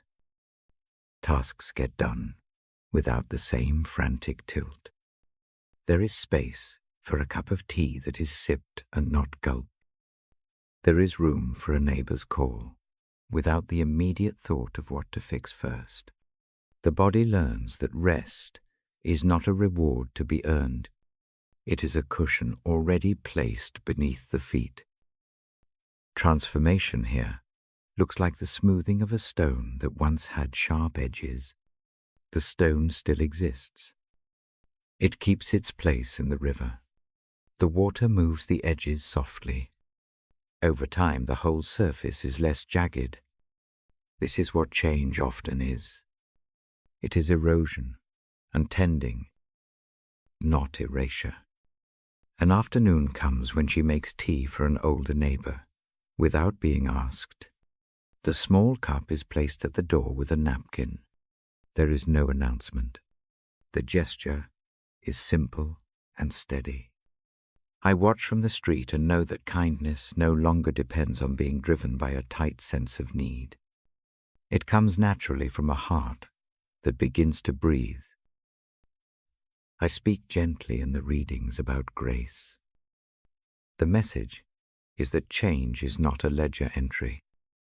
It is a gift that arrives in small increments. She receives it with caution at first. Like someone trying a new shoe, the fit may feel strange. It becomes more comfortable by the steps taken. There is a night when tears come. They are not gushing. They are small drops that fall like rain off a leaf. She does not say much. She turns the page of the book and puts her thumb at the margin. The sound in the room is the paper and the breath. In that quiet, she names an old fear and lets it rest on the table. The letting go is ordinary and brave. Around these changes, family life adjusts. Meals are cooked with less rush. Phone calls are answered with longer patience. Children visiting feel the shift. They find a presence that is less hurried and more curious. Play comes easier. The household settles into rhythms that fit gentleness. Transformation is not a straight line. There are nights when old habits return. Tension returns like a guest who visits. On those nights, she returns to the practices that helped before. She writes the worry down. She waters the herb. She breathes slow. The return to practice is itself a sign of change. The muscle of habit learns to be chosen. I also see how mercy becomes tender in how she treats herself. The inner voice that once scolded now speaks more like a teacher who offers correction with care. She says fewer harsh words about mistakes. She allows for rest when a project runs slow. This gentleness toward herself becomes the foundation of kindness toward others. One afternoon she tells me, not in a sermon, but in a quiet sentence, that prayer now feels like a small room she can enter, rather than a stage where she must perform. The change is subtle. It is like shifting from speaking into a microphone to speaking into the palm of a friend. The nerves relax. I continue to read scripture in those evenings, because words have a way of sticking when they are spoken slowly and listened to in the dark. The passages I choose are short. I let commas be long pauses. I do not ask for debate. I ask for attention. The Bible becomes a gentle companion on the bedside table, not a tool for proving things. This story of my sister's change is not a dramatic retelling. It is the record of small deeds repeated. It is a long patience. It is an accumulation. The transformation is patient and plain. It moves like a tide that rearranges sand at the waterline. At first, the change is only a trace. Over time, it forms a new shore. I do not pretend the story is finished. Old weights sometimes return like winter winds. There are seasons when the satchel grows heavier, but now there are cords to steady the load. There are hands she trusts. There is a way to hand over a worry and to accept a helping palm. What I want to leave with you tonight is a practical thought. Transformation often begins with one small act repeated.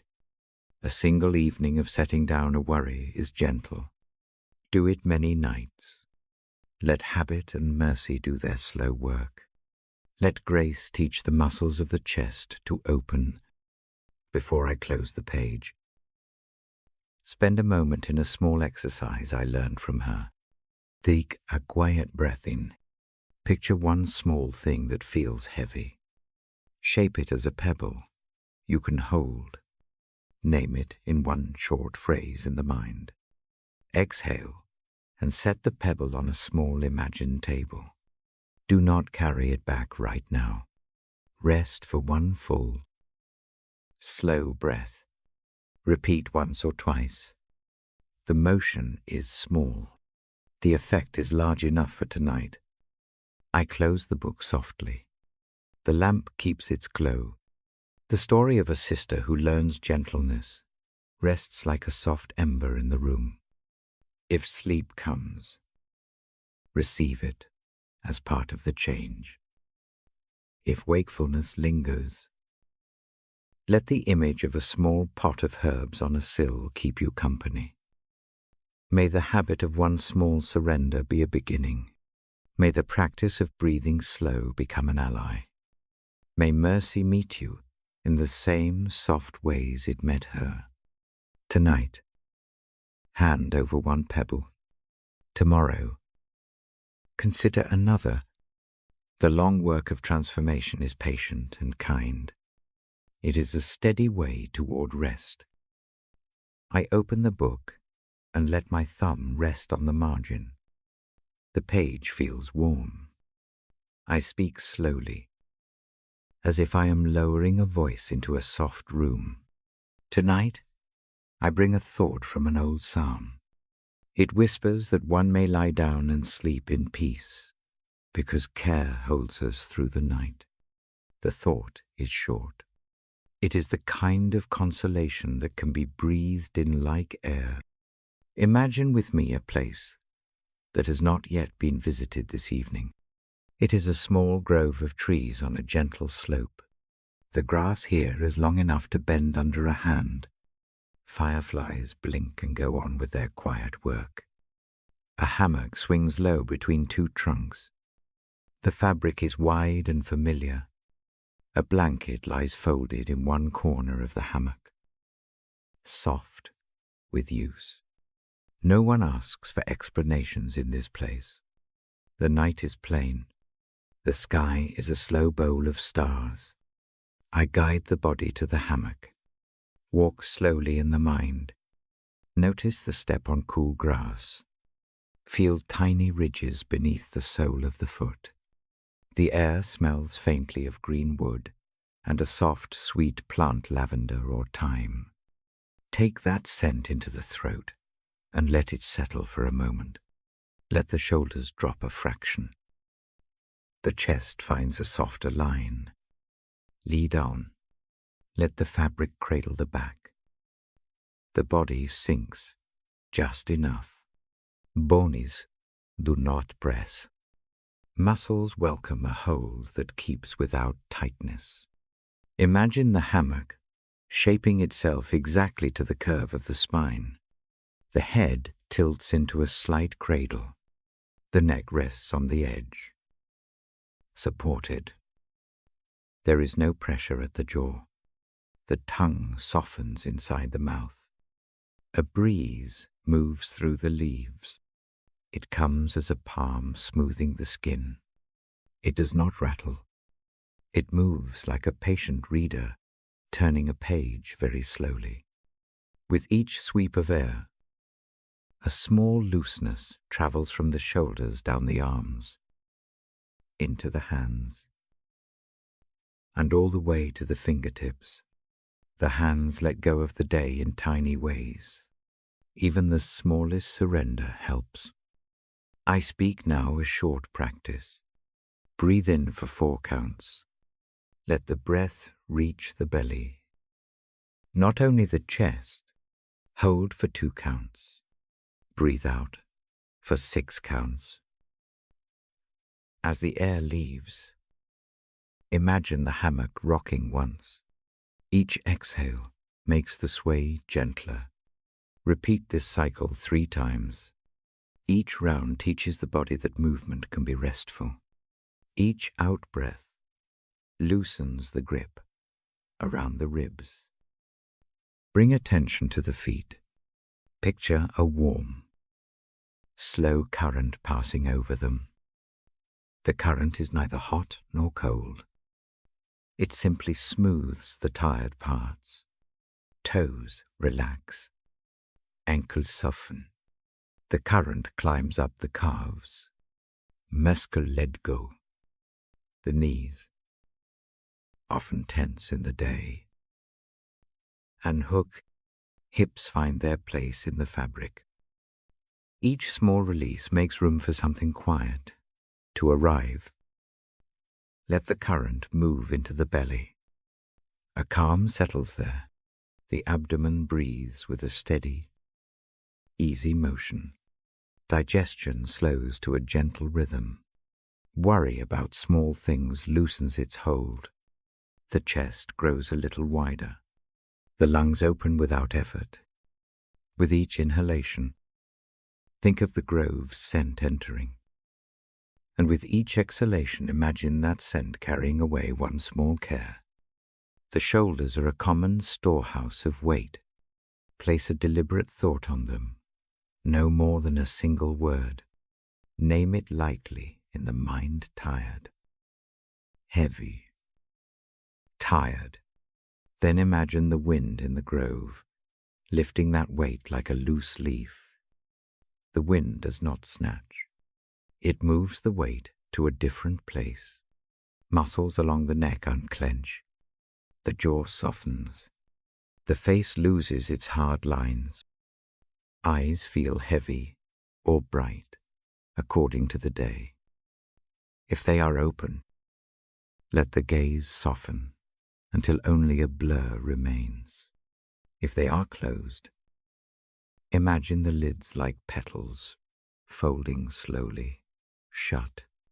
Behind those lids, a dark pool collects the day's small images. Watch them settle like dust in still water. There is no rush to sweep them away. Stillness allows settling to happen on its own. I now bring to the mind a small imaginary companion. It is not a person, but a little lantern that hangs near the hammock. The lantern emits a warm, even light. It does not need to make the whole grove visible. It only keeps the immediate space gentle and known. The light is a reminder that to rest does not mean to be unalert. It simply means to be safe enough to relax. Let that light hover near the head, a calm witness to the breath. As the body relaxes, attention sometimes returns to old lists. If that happens, do a simple motion.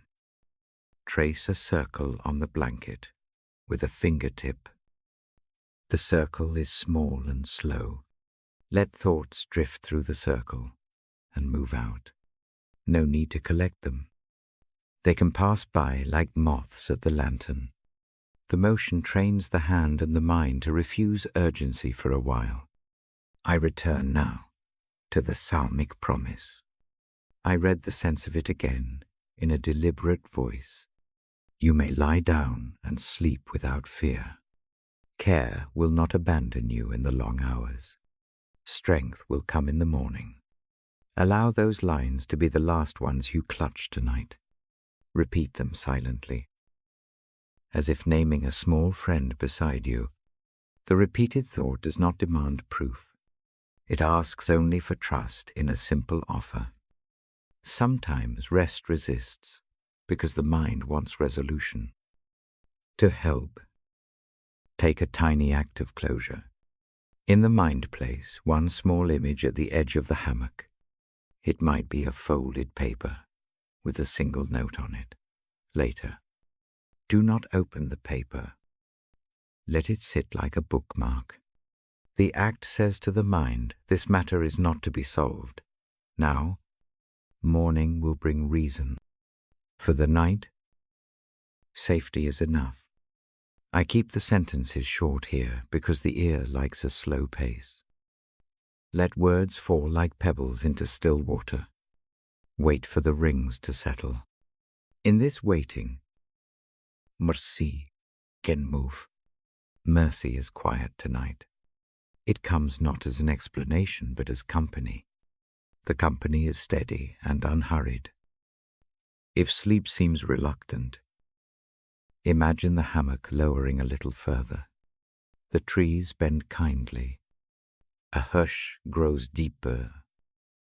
Sounds from far-off places, an animal's soft step. The distant murmur of a road fade into a single continuous note. That note is not boredom. It is a background that invites eyes to close. Let the tone be a pillow under the mind. I suggest a single small ritual to end this part.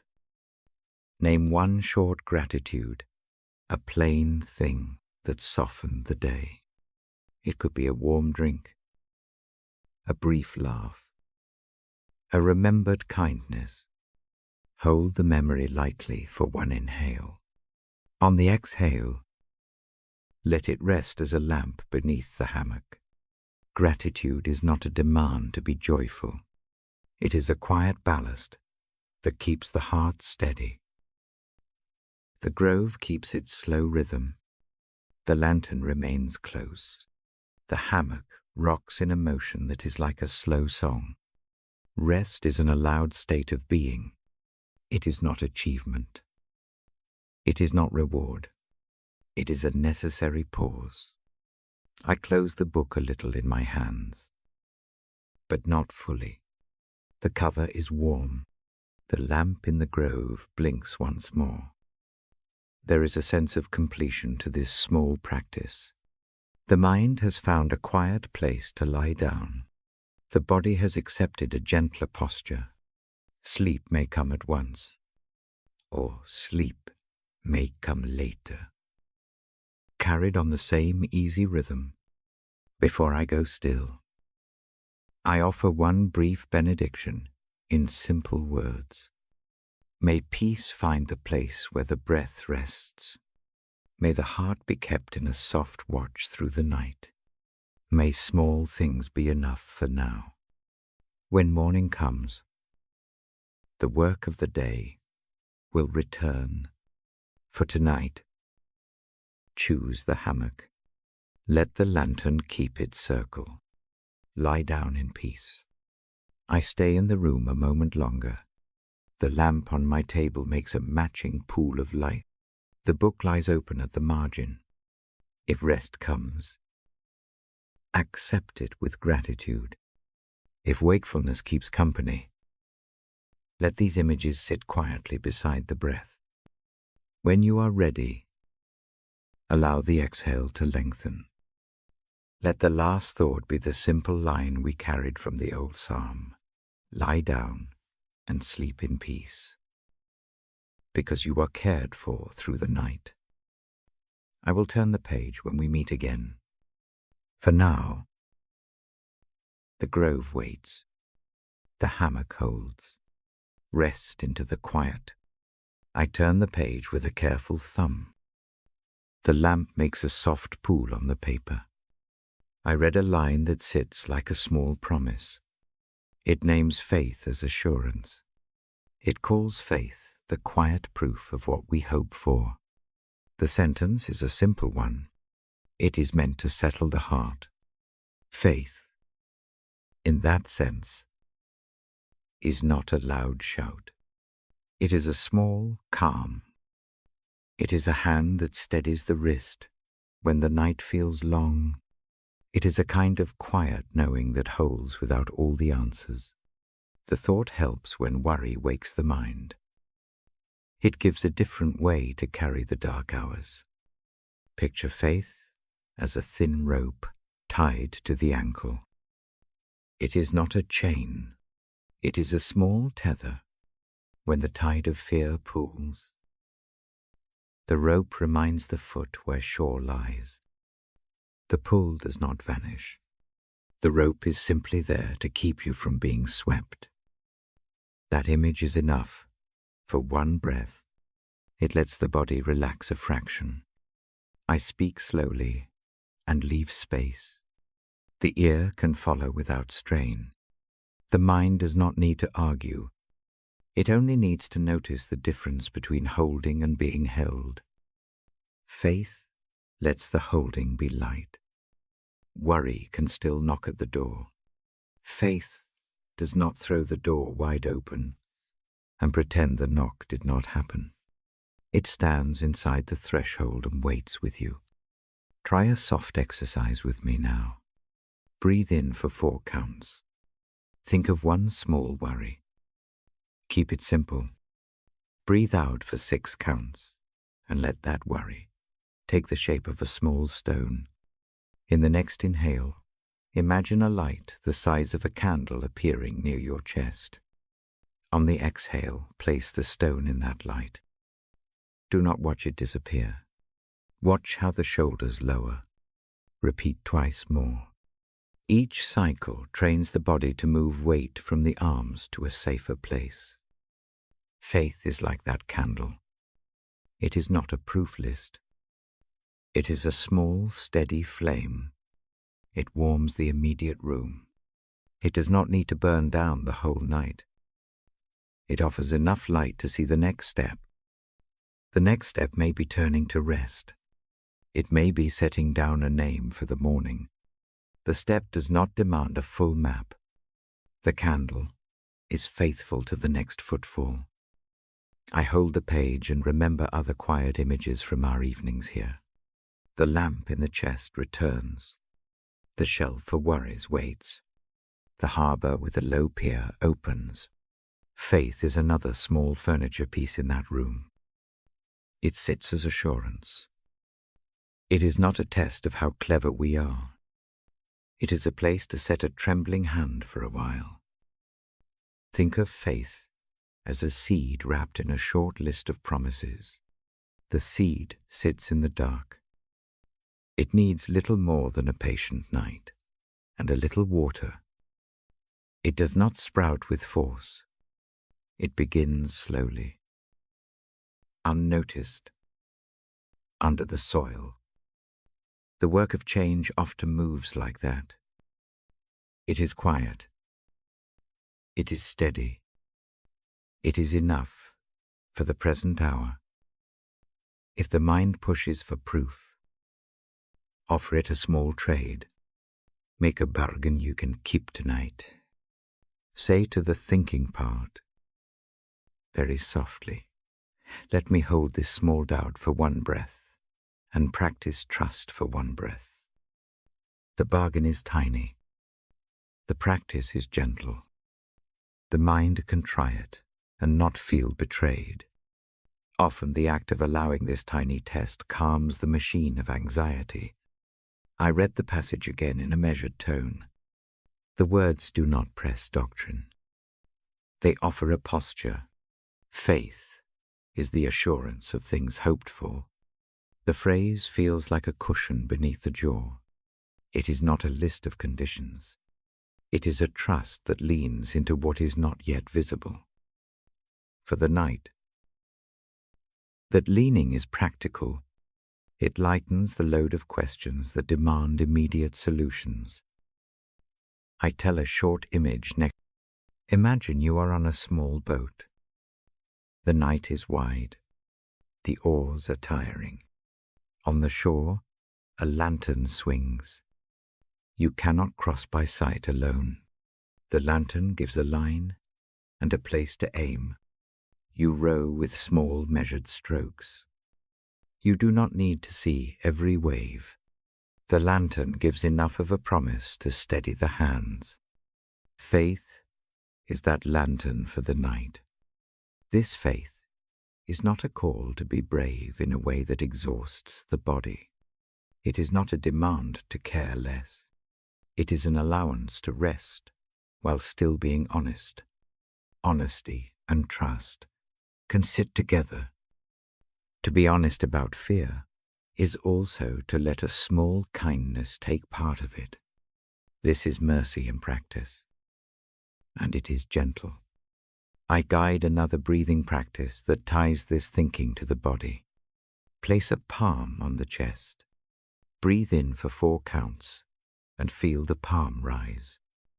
Hold for 2 counts as if saying a short, private word of trust.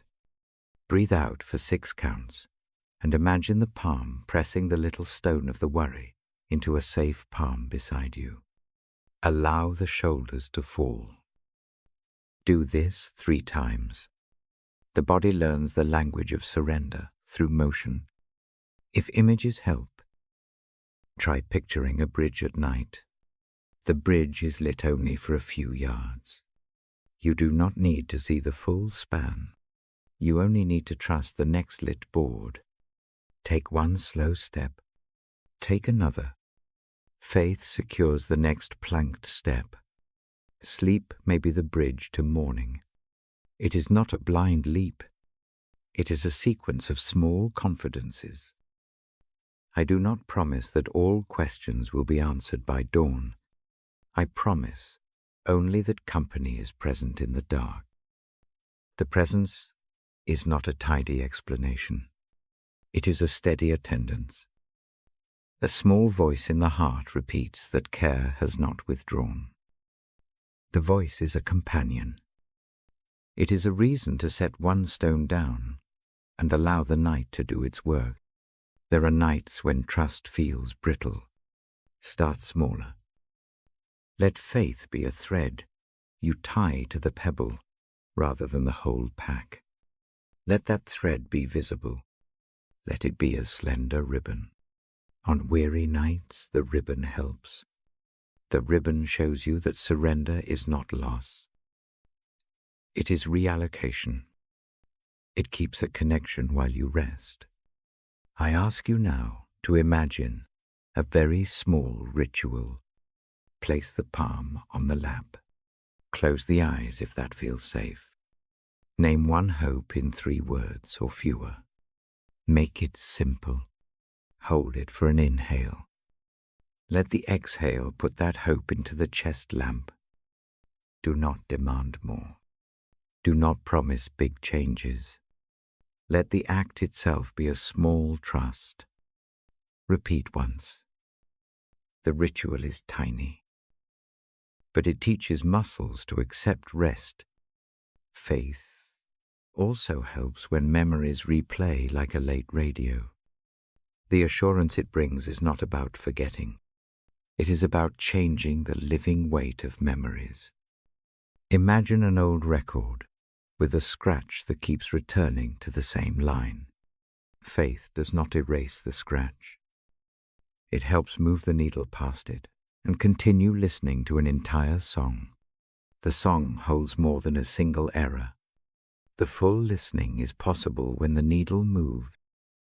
I soften the voice and close the book a little in my hands. The room is steady with its lamp. The breath you take now is part of the liturgy of the evening. Faith does not replace attention. It becomes attention's ally. Together, they offer a way to let the body slow down. Before I leave this image with you, I offer a short benediction in plain words. May this small assurance rest where worry sits heaviest. May the lamp of faith tend the next step for you tonight. May the breath teach your body ease. May mercy and hope meet the places that ache. Rest now, with the knowing that you are not alone in the dark. Breathe in slowly. Hold. Breathe out and set one small stone onto the shelf we use. Let the hand close. The night will keep the rest for you. I will be here with the book when you return.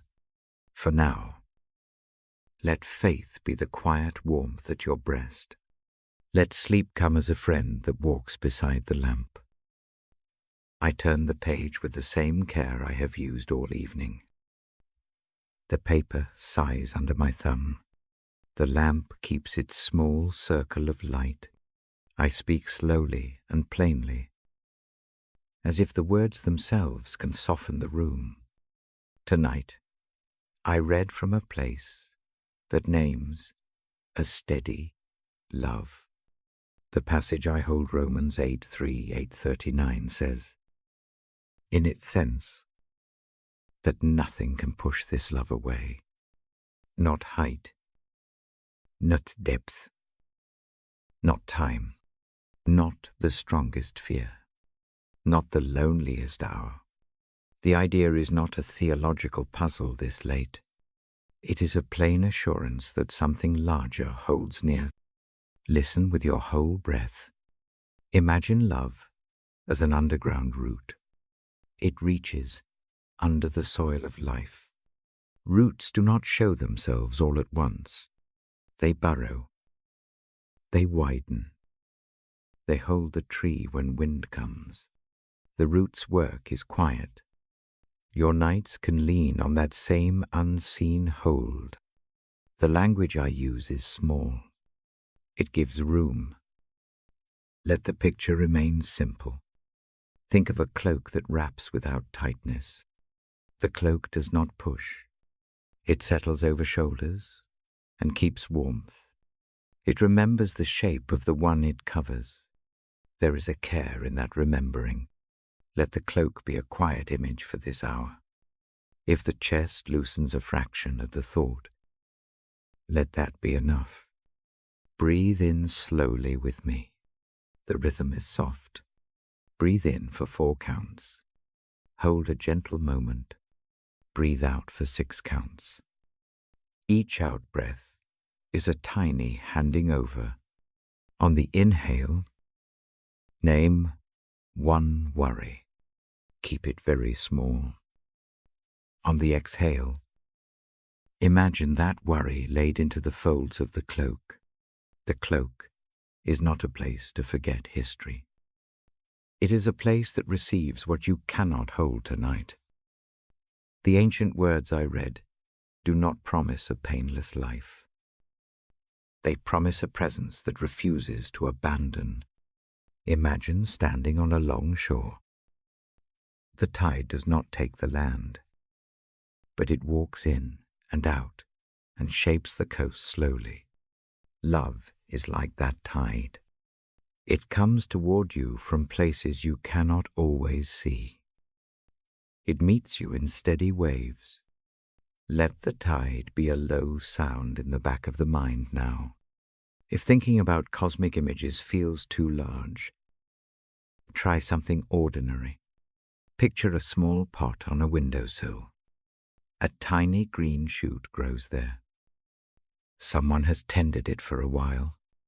The pot remembers the hands that watered it. Love remembers in a similar fashion. It tends, often without announcement. Hold that small, domestic picture for a breath. Let it be near. There is another image that may help. Imagine a lantern on a long path. The lantern does not banish every shadow. It gives enough light to find the next step. The promise of the passage I read can be like that lantern. It is not a full map. It is enough for the foot in front of you tonight. Let the lantern's glow sit just beside the heart. Now, practice a gentle surrender. Put a hand over the heart. Let the palm feel the rise and fall beneath it. Breathe in for 4. Picture a thin ribbon of light entering and pooling there. Hold for 2. Breathe out for 6, and imagine that light widening around the chest, making a small, steady circle of warmth. Repeat this 3 times. Each cycle teaches the body what the mind already hears. Presence surrounds. Presence steadies. Remember small kindnesses from the day. They can be tiny, a warm cup, a quiet hello, a small mercy that required little to give. One by one, name 3. Keep them short in the mind. Let gratitude rest beside the other images. Gratitude does not erase sorrow. It simply widens what the heart sees. The passage that promises unfailing love also nudges toward trust in small measures. Trust is not a blind leap. It is a sequence of tiny outward motions. Tonight, try this. Choose one small fear that sits close. Shape it into a short phrase and give it a name. Inhale, hold, and then exhale, as if placing the name on a small boat. Picture the boat pushed gently into the current of that steady tide. Do not watch it disappear. Let the act itself be the practice. I do not ask for a dramatic feeling after the exercise. Often, nothing spectacular happens. Calm arrives in small increments. A jaw that was tight half an hour ago may loosen. Shoulders may drop. The quiet that follows is real, even when small. Now we move into reflection. This is a quiet time to look back gently over what has been. No questions that demand answers tonight. Only short invitations to notice. First, think of one place where love showed itself to you this week. Keep it narrow. A single detail will do. An unexpected text, a neighbor's kindness, a small moment of peace. Hold that detail for one breath. Second, turn the attention inward for a moment. Where did you most need comfort this day? Name it in one short phrase, and then offer that need to the image of the cloak, the lantern, or the tide. Let mercy meet it as simply as a hand meeting a hand. Third, consider a step you could take tomorrow that would invite gentleness. Make it small and possible. A short call, a brief walk, a cup of tea with no agenda. The measure is not how grand the step is. The measure is whether it helps rest to come easier. These reflection prompts are not homework. They are small doors. You may open or close as you like. If no door answers tonight, that is fine. Let the silence be an answer in itself. Allow a long pause now. I will stay quiet with you for a slow minute. Breathe in that space. If sleep wishes to come, lead it. If your mind keeps spinning, return to the ribbon of light practice. Use whatever served you. When the pause ends, take one more gentle image. Imagine a circle of hands around a table, steady and warm. Some hands are yours. Some belong to someone who has already gone to sleep. The circle is not complete for a reason. It holds what can be held. Nothing in the circle pretends not to remember pain. It simply chooses to sit and to care. Think of this circle as the shelter of love that the passage assures. Now, a short benediction spoken plainly. May the thought of unfailing love be nearer than the sharp edges of tonight. May some small warmth trace around the chest. May the breath find ease. May sleep arrive as a companion rather than an escape. Before we close, I offer one tiny exercise to take into the night. Lie in your sleeping place or remain seated. Breathe in for 4. Think of one tiny mercy you noticed today. Hold that mercy for 2. Breathe out for 6, and imagine it settling like a feather against the heart. Repeat once more. Let the feather rest. I close the book with a slow hand. The lamp keeps its circle of light. The room breathes. If sleep arrives now, receive it as a small gift. If wakefulness remains, let the presence I have described keep company. The promise that nothing can separate from love stays near, not as a slogan, but as a steady companion. I will be here again, with these pages warmed by use, when you return. For tonight, rest into the knowing that love goes with you into the dark and into the morning. Let that truth be the last small light you carry.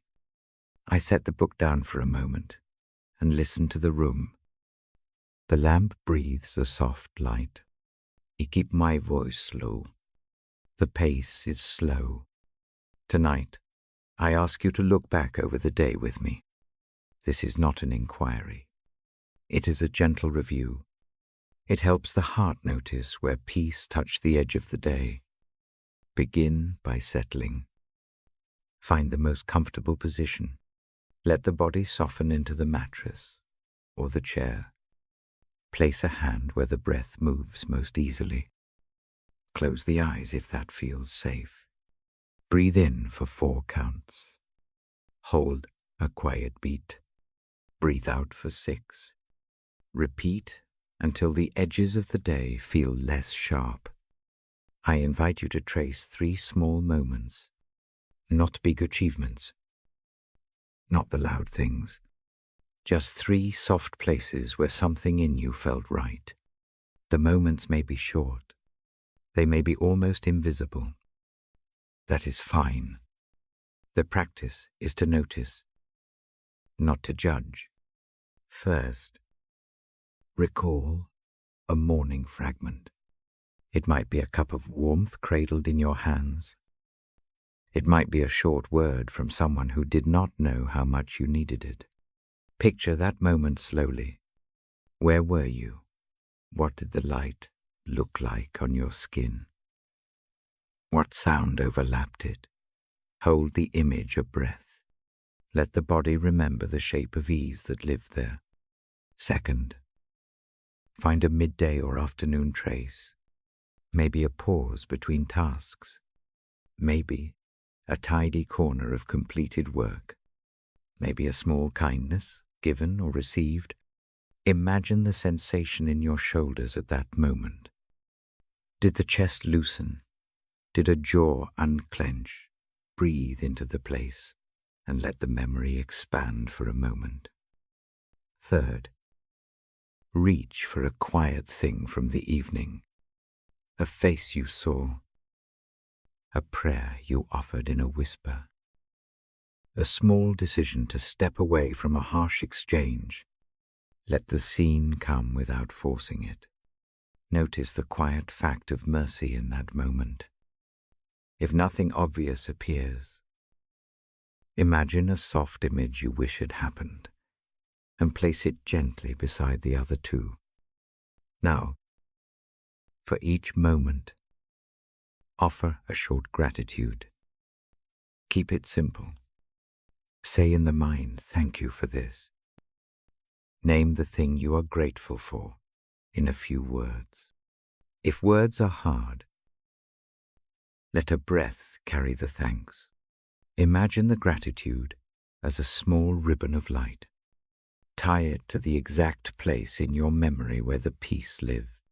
The ribbon is private. It needs no audience.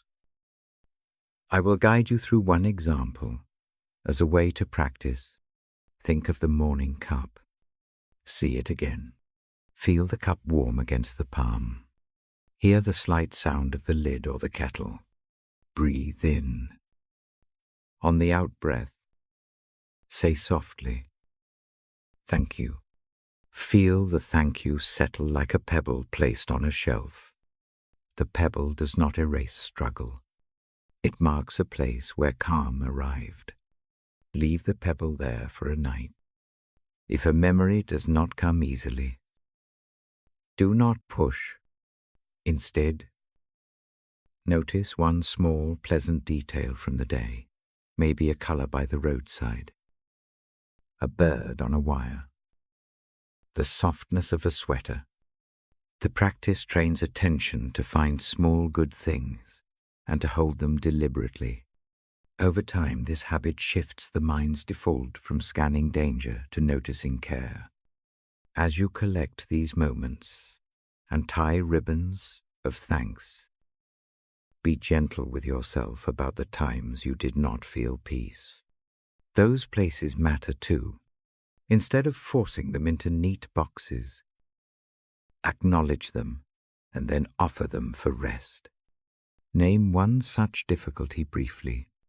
Imagine placing it in a small sack and setting that sack on a bench at the roadside. You do not have to carry it through the night.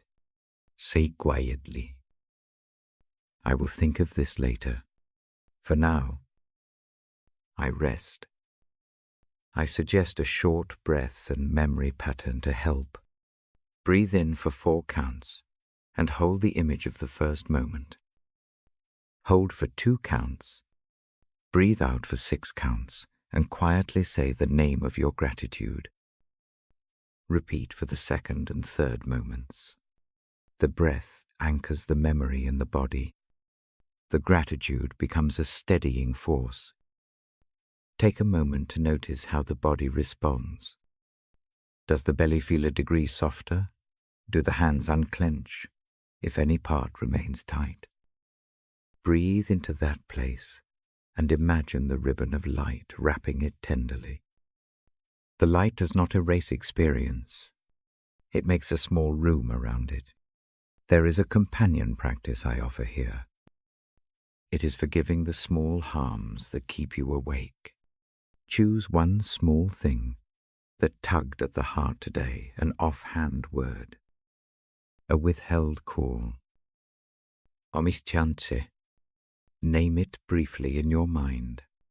Do not rehearse the whole scene. Just give it a clear label, the missed call, the sharp remark, the empty promise. Now fold that label into a small act. Imagine yourself smoothing a worn cloth. Lay the cloth on your lap in your mind. As you smooth, say, not with excuse, but with honesty, I am human. Let the smoothing be the gesture of release for tonight. Picture the cloth folded and placed on a chair by the window. The thing remains in the house of memory. It does not have to sit on your chest tonight. As you practice letting go, remind yourself that mercy is not a license for poor behavior. It is a path toward repair. If the thing you named needs mending, place it on the morning's to-do list. For the night, choose rest. The separation between repair and rest preserves both work and sleep. I also invite a short prayer of thanks. Keep it quiet and simple. Speak it as you would to a close friend. You do not have to craft theology. Say from the heart, thank you for this small mercy. Thank you for this presence that kept me. If you prefer not to form words, let a single breath hold the gratitude. The presence that listens is gentle. Now, turn the gratitude toward others. Think of one person whose small action lightened your path. Picture their face briefly. Offer them a silent thanks or a quiet prayer. If it feels right, make a plan to let them know sometime soon. Gratitude that is shared grows. Even a brief message tomorrow can lengthen the effect. Sometimes the day holds what feels like an absence rather than a moment. In such nights, look for a trace of endurance. Perhaps you simply stayed awake through difficulty. Perhaps you did the small things that kept the household safe. Notice the quiet courage in those acts. Give thanks for the perseverance itself. It is often a sign of grace at work. Even when it does not feel like relief yet, I ask you now to pause in a soft silence. Breathe without hurry. Let the 3 chosen moments rest, like small stones in a bowl at the center of your chest. Feel their weight. Do not attempt to rearrange them. Allow them to be as they are. Hold them there with gentle attention for a minute. If your mind wanders, bring it back with a single word, mercy. Use it as an anchor. Say it once on the inhale. Let the exhale carry a quiet thank you. The repetition becomes a simple liturgy for this bedside hour.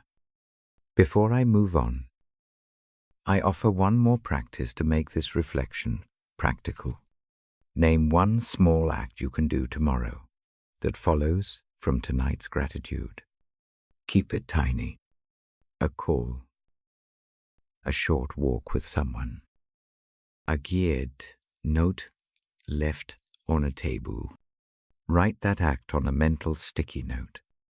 Tuck it into the morning pocket of your day. The promise here is that gratitude often asks for a small response.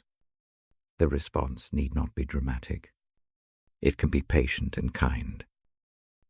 As I prepare to close this part, notice how the lamp of your attention has shifted. It may feel lighter. It may feel simply steadier. Either is a gift. Let the habit of looking for peace become a gentle practice. Over time, it changes how a day is remembered. I close this section with a deliberate pause. Breathe in for 4 counts. Hold for 2. Breathe out for 6. With the out breath, place one last ribbon of gratitude around the bowl of memory in your chest. Feel its tidy weight. Let it sit there through the night. The ribbon does not fix everything. It keeps what is good close. When you are ready, let the eyes rest if they are open. Keep the breath slow. If sleep arrives, receive it as part of what you have done tonight. If wakefulness remains, let these reflections keep you company like a soft lamp. I will be back with the book and my low voice in the next part. For now, rest in the small mercies you have gathered. I open the page with a slow thumb. The ink is familiar. The line I read tonight carries a clear promise. I do not argue the shape of it. I let its sense sit quietly in the room. The sense is plain. It says there is a plan that leans toward good. It speaks of a future that holds hope. The words do not insist on sudden answers. They promise steady care through days still ahead. I speak them as an invitation, not as an exam. Listen with the breath. Breathe in for 4 counts.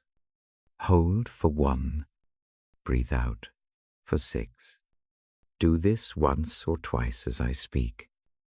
Let the breath help the sentence settle inside the chest. Imagine a hand that draws a map slowly. The hand is not hurried. It marks a path with small symbols, a lamp for rest, a field for work. Er skilter for videre. The map does not erase storms. It shows where safe ground lies after the storm. Trust is not a single step.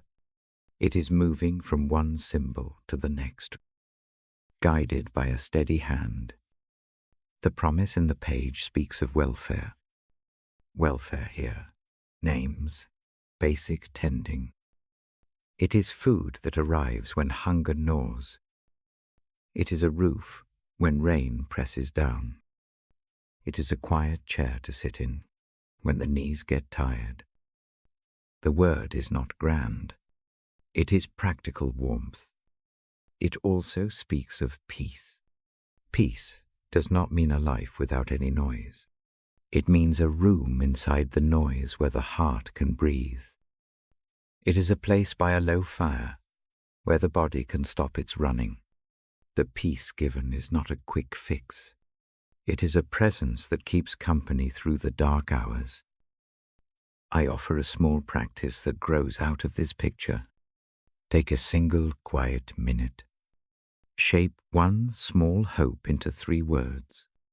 Make it short. Keep it modest. Perhaps hope for clarity about tomorrow. Perhaps hope for a steady hand in a hard task. Perhaps hope for rest that actually holds. Say the 3 words in the mind as you breathe in.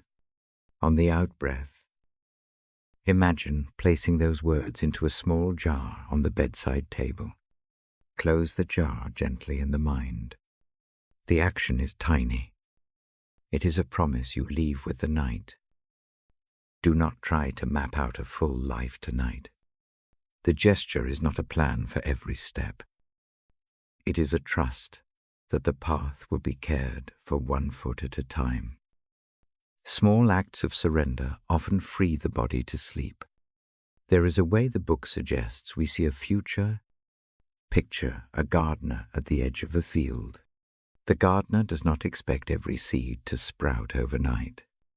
Hands set seeds with patient spacing. Water comes at measured times. The gardener returns again and again. Hope grows like that slow. Repeated. Faithful to small rhythms. If you have ever tended a plant, you know how small effort meets time and yields life. The thought comforts when the mind insists on immediate proof. If proof seems distant, choose habit instead. Do the small thing you can do tonight. Write 1 line. I trust that good tending continues. Fold the paper and tuck it beneath a lamp. Let the lamp be a witness to that folded line. It does not have to be dramatic. The simple gesture trains the muscles of faith. I keep the word short because the ear prefers easy steps. Heavy sentences drag the mind. Gentle ones open it. The page I hold is like that. It asks only that we receive. It does not demand a grasp of all mysteries. If fear rises about the future, name it quietly. Put a soft label on it. Fear of change, fear of loss, fear of failing. Do not let the label become a long monologue. Name it like a single pebble. Then imagine laying that pebble on a broad riverbank. The river here moves slowly and takes some things downstream. Placing the pebble on the bank is not throwing it away. It is making room for rest.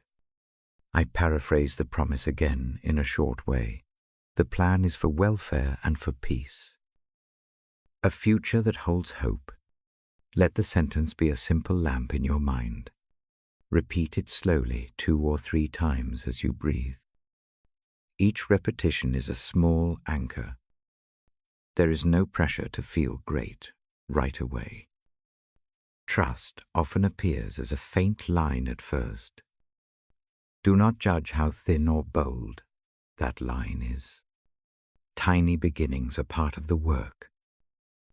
The night does not need loud courage. It asks for small, repeated acts of trust. Try another short image. Imagine a path of stepping stones across a quiet stream. Each stone holds your foot for a single step. The promise you hold tonight is not about crossing a vast ocean. It is about finding the next stone and placing your weight on it with care. Let that image steady your hands. I give a quiet breathing pattern to pair with the image. Breathe in for 4. Picture the next stepping stone appearing just ahead. Hold for 2. Breathe out for 6, and place your foot lightly on that stone in your mind. Feel the balance shift. Repeat 2 more times. The motion teaches the body how to move without panic. Hope sometimes takes the form of a small plan made by a friend. Imagine someone who loves you, making a list of simple, supports a place to stay if needed, a meal once a week, a call now and then. The page assures that help is planned in ways we may not yet see. The support need not be perfect. Imperfect help still matters. Let the thought of ordinary help be a comfort tonight. There may be regrets that crowd the future with worry. Offer them one at a time to the map you imagine. Mark them on the margin and set them aside with a soft hand. Do not try to erase the past. Simply make room so the future can be drawn without being cramped. When trust feels too risky, begin with small edges. Let one tiny hope be the test. Keep the hopes small, because small hopes are easier to hold.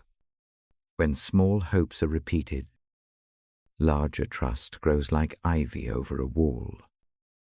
It does not push the wall down. It simply covers it. And over seasons, the view changes. I will read another short line from the page, and then I will pause. The line I read asks us to accept that there is a reassuring plan. It pairs care with a steady future. The reading is simple. It is an offer to the anxious part of the heart. Pause now with the breath. Breathe in and imagine the plan as a gentle roof over the house of your life. The roof keeps out rain. It does not promise perfect weather. It promises shelter when storms come. Let the shelter itself be enough for one night. If sleep resists, try a practical smallness. Take a pen and paper. Write one tiny next step for tomorrow, not a whole to-do list. One step. Maybe send one brief text. Maybe make one small call. Fold the paper and tuck it away. The act shapes tomorrow without stealing tonight. There is also a quiet work of patience to practice. Patience here is not passive waiting. It is the steady tending of what is held. It looks like a parent rocking a child who cannot sleep.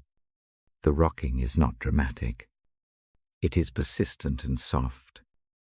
Let that rhythm be your companion tonight. I invite a short visualization of the future as a sunrise. The sun may be behind clouds now.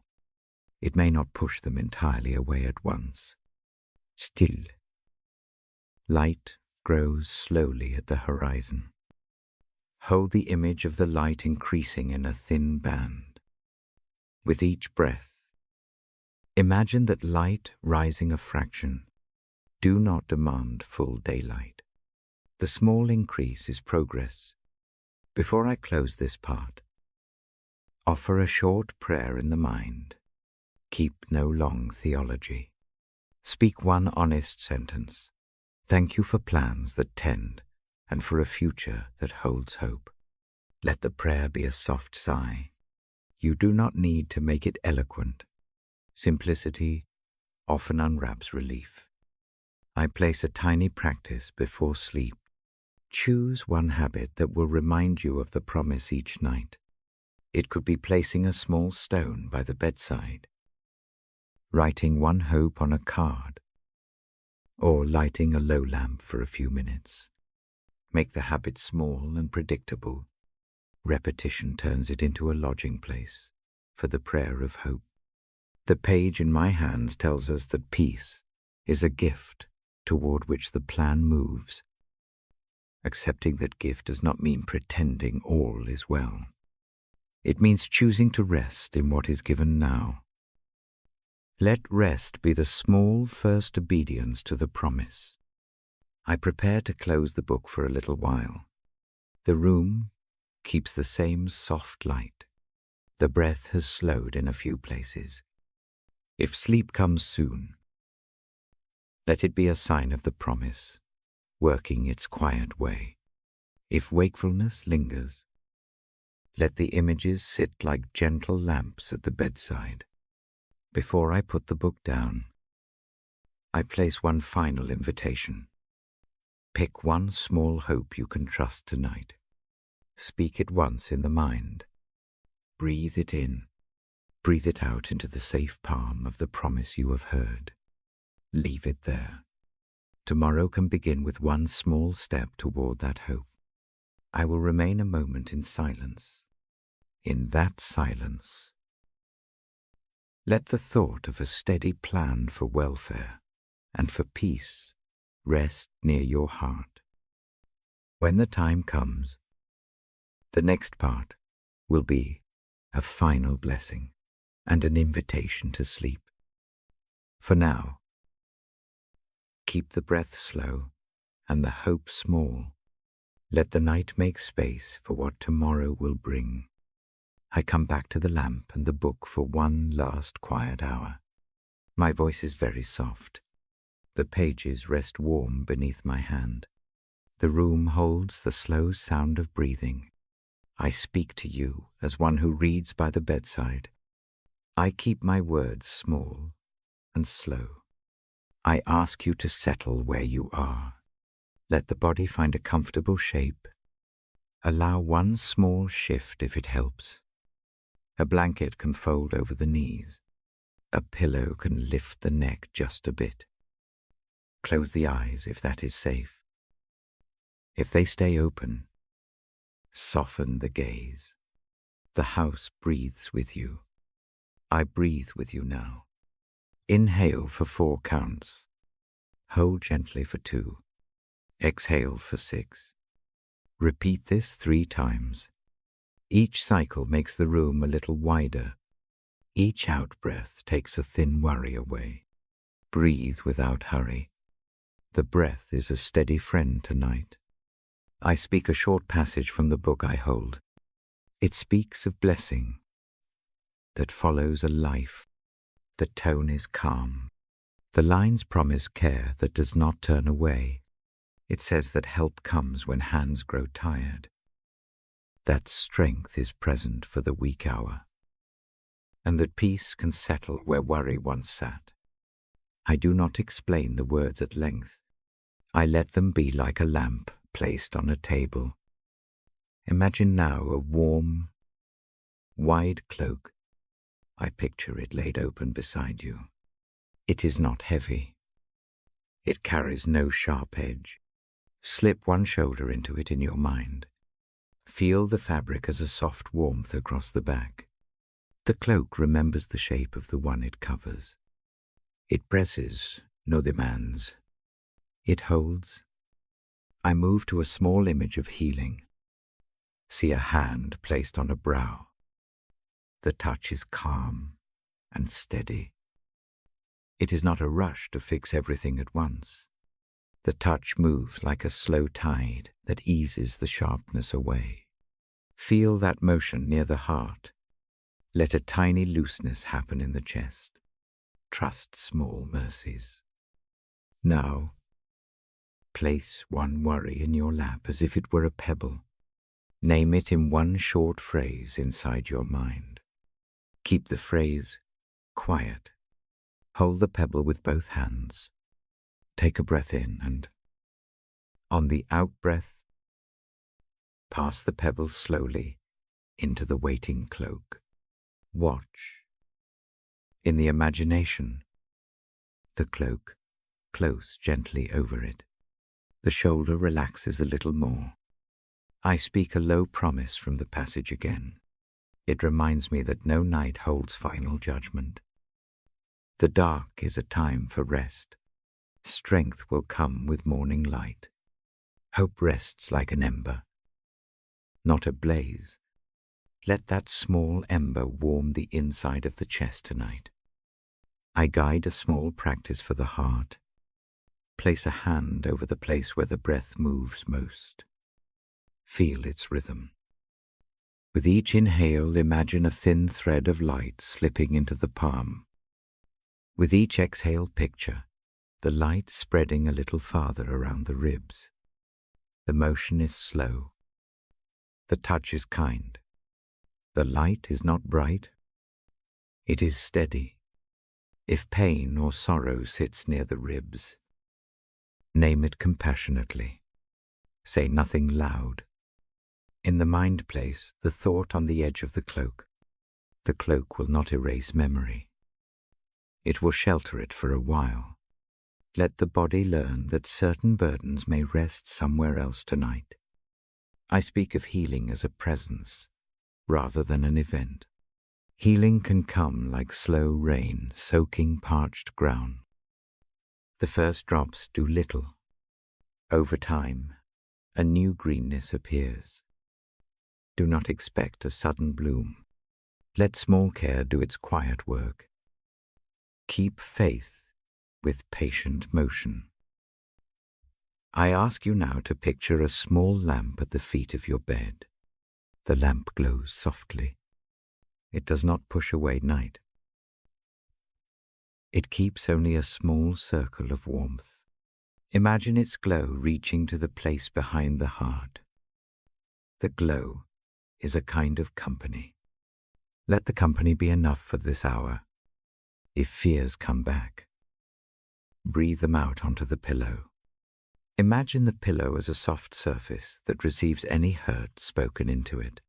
You need not say the words aloud. The movement of release is itself a prayer. The room keeps nothing you do not wish it to keep. I will read a few quiet lines before the blessing. The passage asks for a soft listening. It invites trust, not as approving, but as a small decision to let the next hour belong to rest. Hear that request as an invitation, not as a demand. Accept it only as you can. Now, a brief ritual for letting go. Think of a small stone or coin. Put it in one imagined hand. With a slow out-breath, transfer it to the other hand that we pictured earlier, the open, receiving palm. Feel the shoulder change. Let a muscle or two let go. The act needs no drama. It is tiny and enough. I remind you that mercy often looks like presence, aquietand, a steady lamp, a warm cloth over tired shoulders. Mercy is practical and small. It dresses simple needs. Let mercy meet you in the ordinary shape of the night. I offer one short encouragement about sharing this stillness. If this hour felt helpful, consider telling one person who might need calm. Share the reading, or sit beside them in the hush for a minute. You do not need to argue or persuade. A simple act of company sometimes becomes what another heart most needs. Sharing is an act of care that multiplies quietly. If you choose to share later, keep it soft. Invite. Do not insist. Offer the same kind of ritual of breath. A small piece of scripture spoken slowly. A moment of silence. A single repeated pattern can become a refuge for more than one sleeping room. I remind you gently that rest is not a sign of failure. It is part of the life that keeps doing the work the next day. A body that sleeps learns better than a body forced past its limits. Let the night do its repair without guilt. Rest is an offering to the self and to tomorrow. Now I speak the blessing for the night.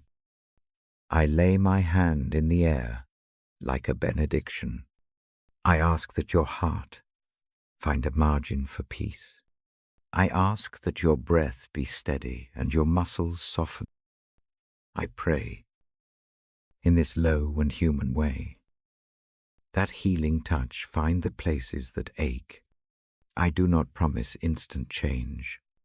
I promise presence that does not leave when fear arrives. Imagine the healing embrace now. It is wide but gentle. It comes like a cloak wrapped around you. It rests like a palm on the shoulder. It settles quietly over the pebble. You gave it. The embrace is not a force. It is a careful keeping. Feel its warmth near the heart. Let the body accept a small steadiness. I invite one final breathing cycle with a small change. Inhale for 4. Hold the breath and imagine a line of soft light drawing from the chest out through the fingertips. Hold for 3. Exhale for 8 and imagine the light returning into the body as peace. Repeat this twice. Each cycle anchors the blessing a little deeper. Before I close the book, take a moment of gratitude. Name one small mercy from the day. Keep it brief. Let the gratitude sink into the space where the pebble once rested. Gratitude does not erase hurt. It simply widens the place in the heart where mercy can live. If sleep comes now, receive it as part of the blessing. Let each dream carry small repair. Let muscles moan. Let memory settle like dust in still water. I will be here again with the book, the lamp, and the slow voice when you return. If you remain awake, keep the images with you. Return to the cloak. Place another pebble on the shore if new worries arrive. Breathe into the steady lamp at the bedside. Practice the slow transfer of weight again and again. The small repetition does the work over time. One last gentle charge if you find this evening restful. Pass it on quietly. Tell a friend. Leave a note for someone who might need calm. Or sit beside another and breathe together. The world has room for more gentle hours. Your sharing creates one. I close the book with a careful hand. The lamp keeps its circle of light. I fold the cover down softly. My voice becomes still. I leave you in a peaceful place. The blessing rests as a quiet hand on the heart. May peace hold you through the night. May mercy warm the places that hurt. May hope keep a small ember alive. Rest now with that gentle care beside you. I will speak again when the evening calls. Good night.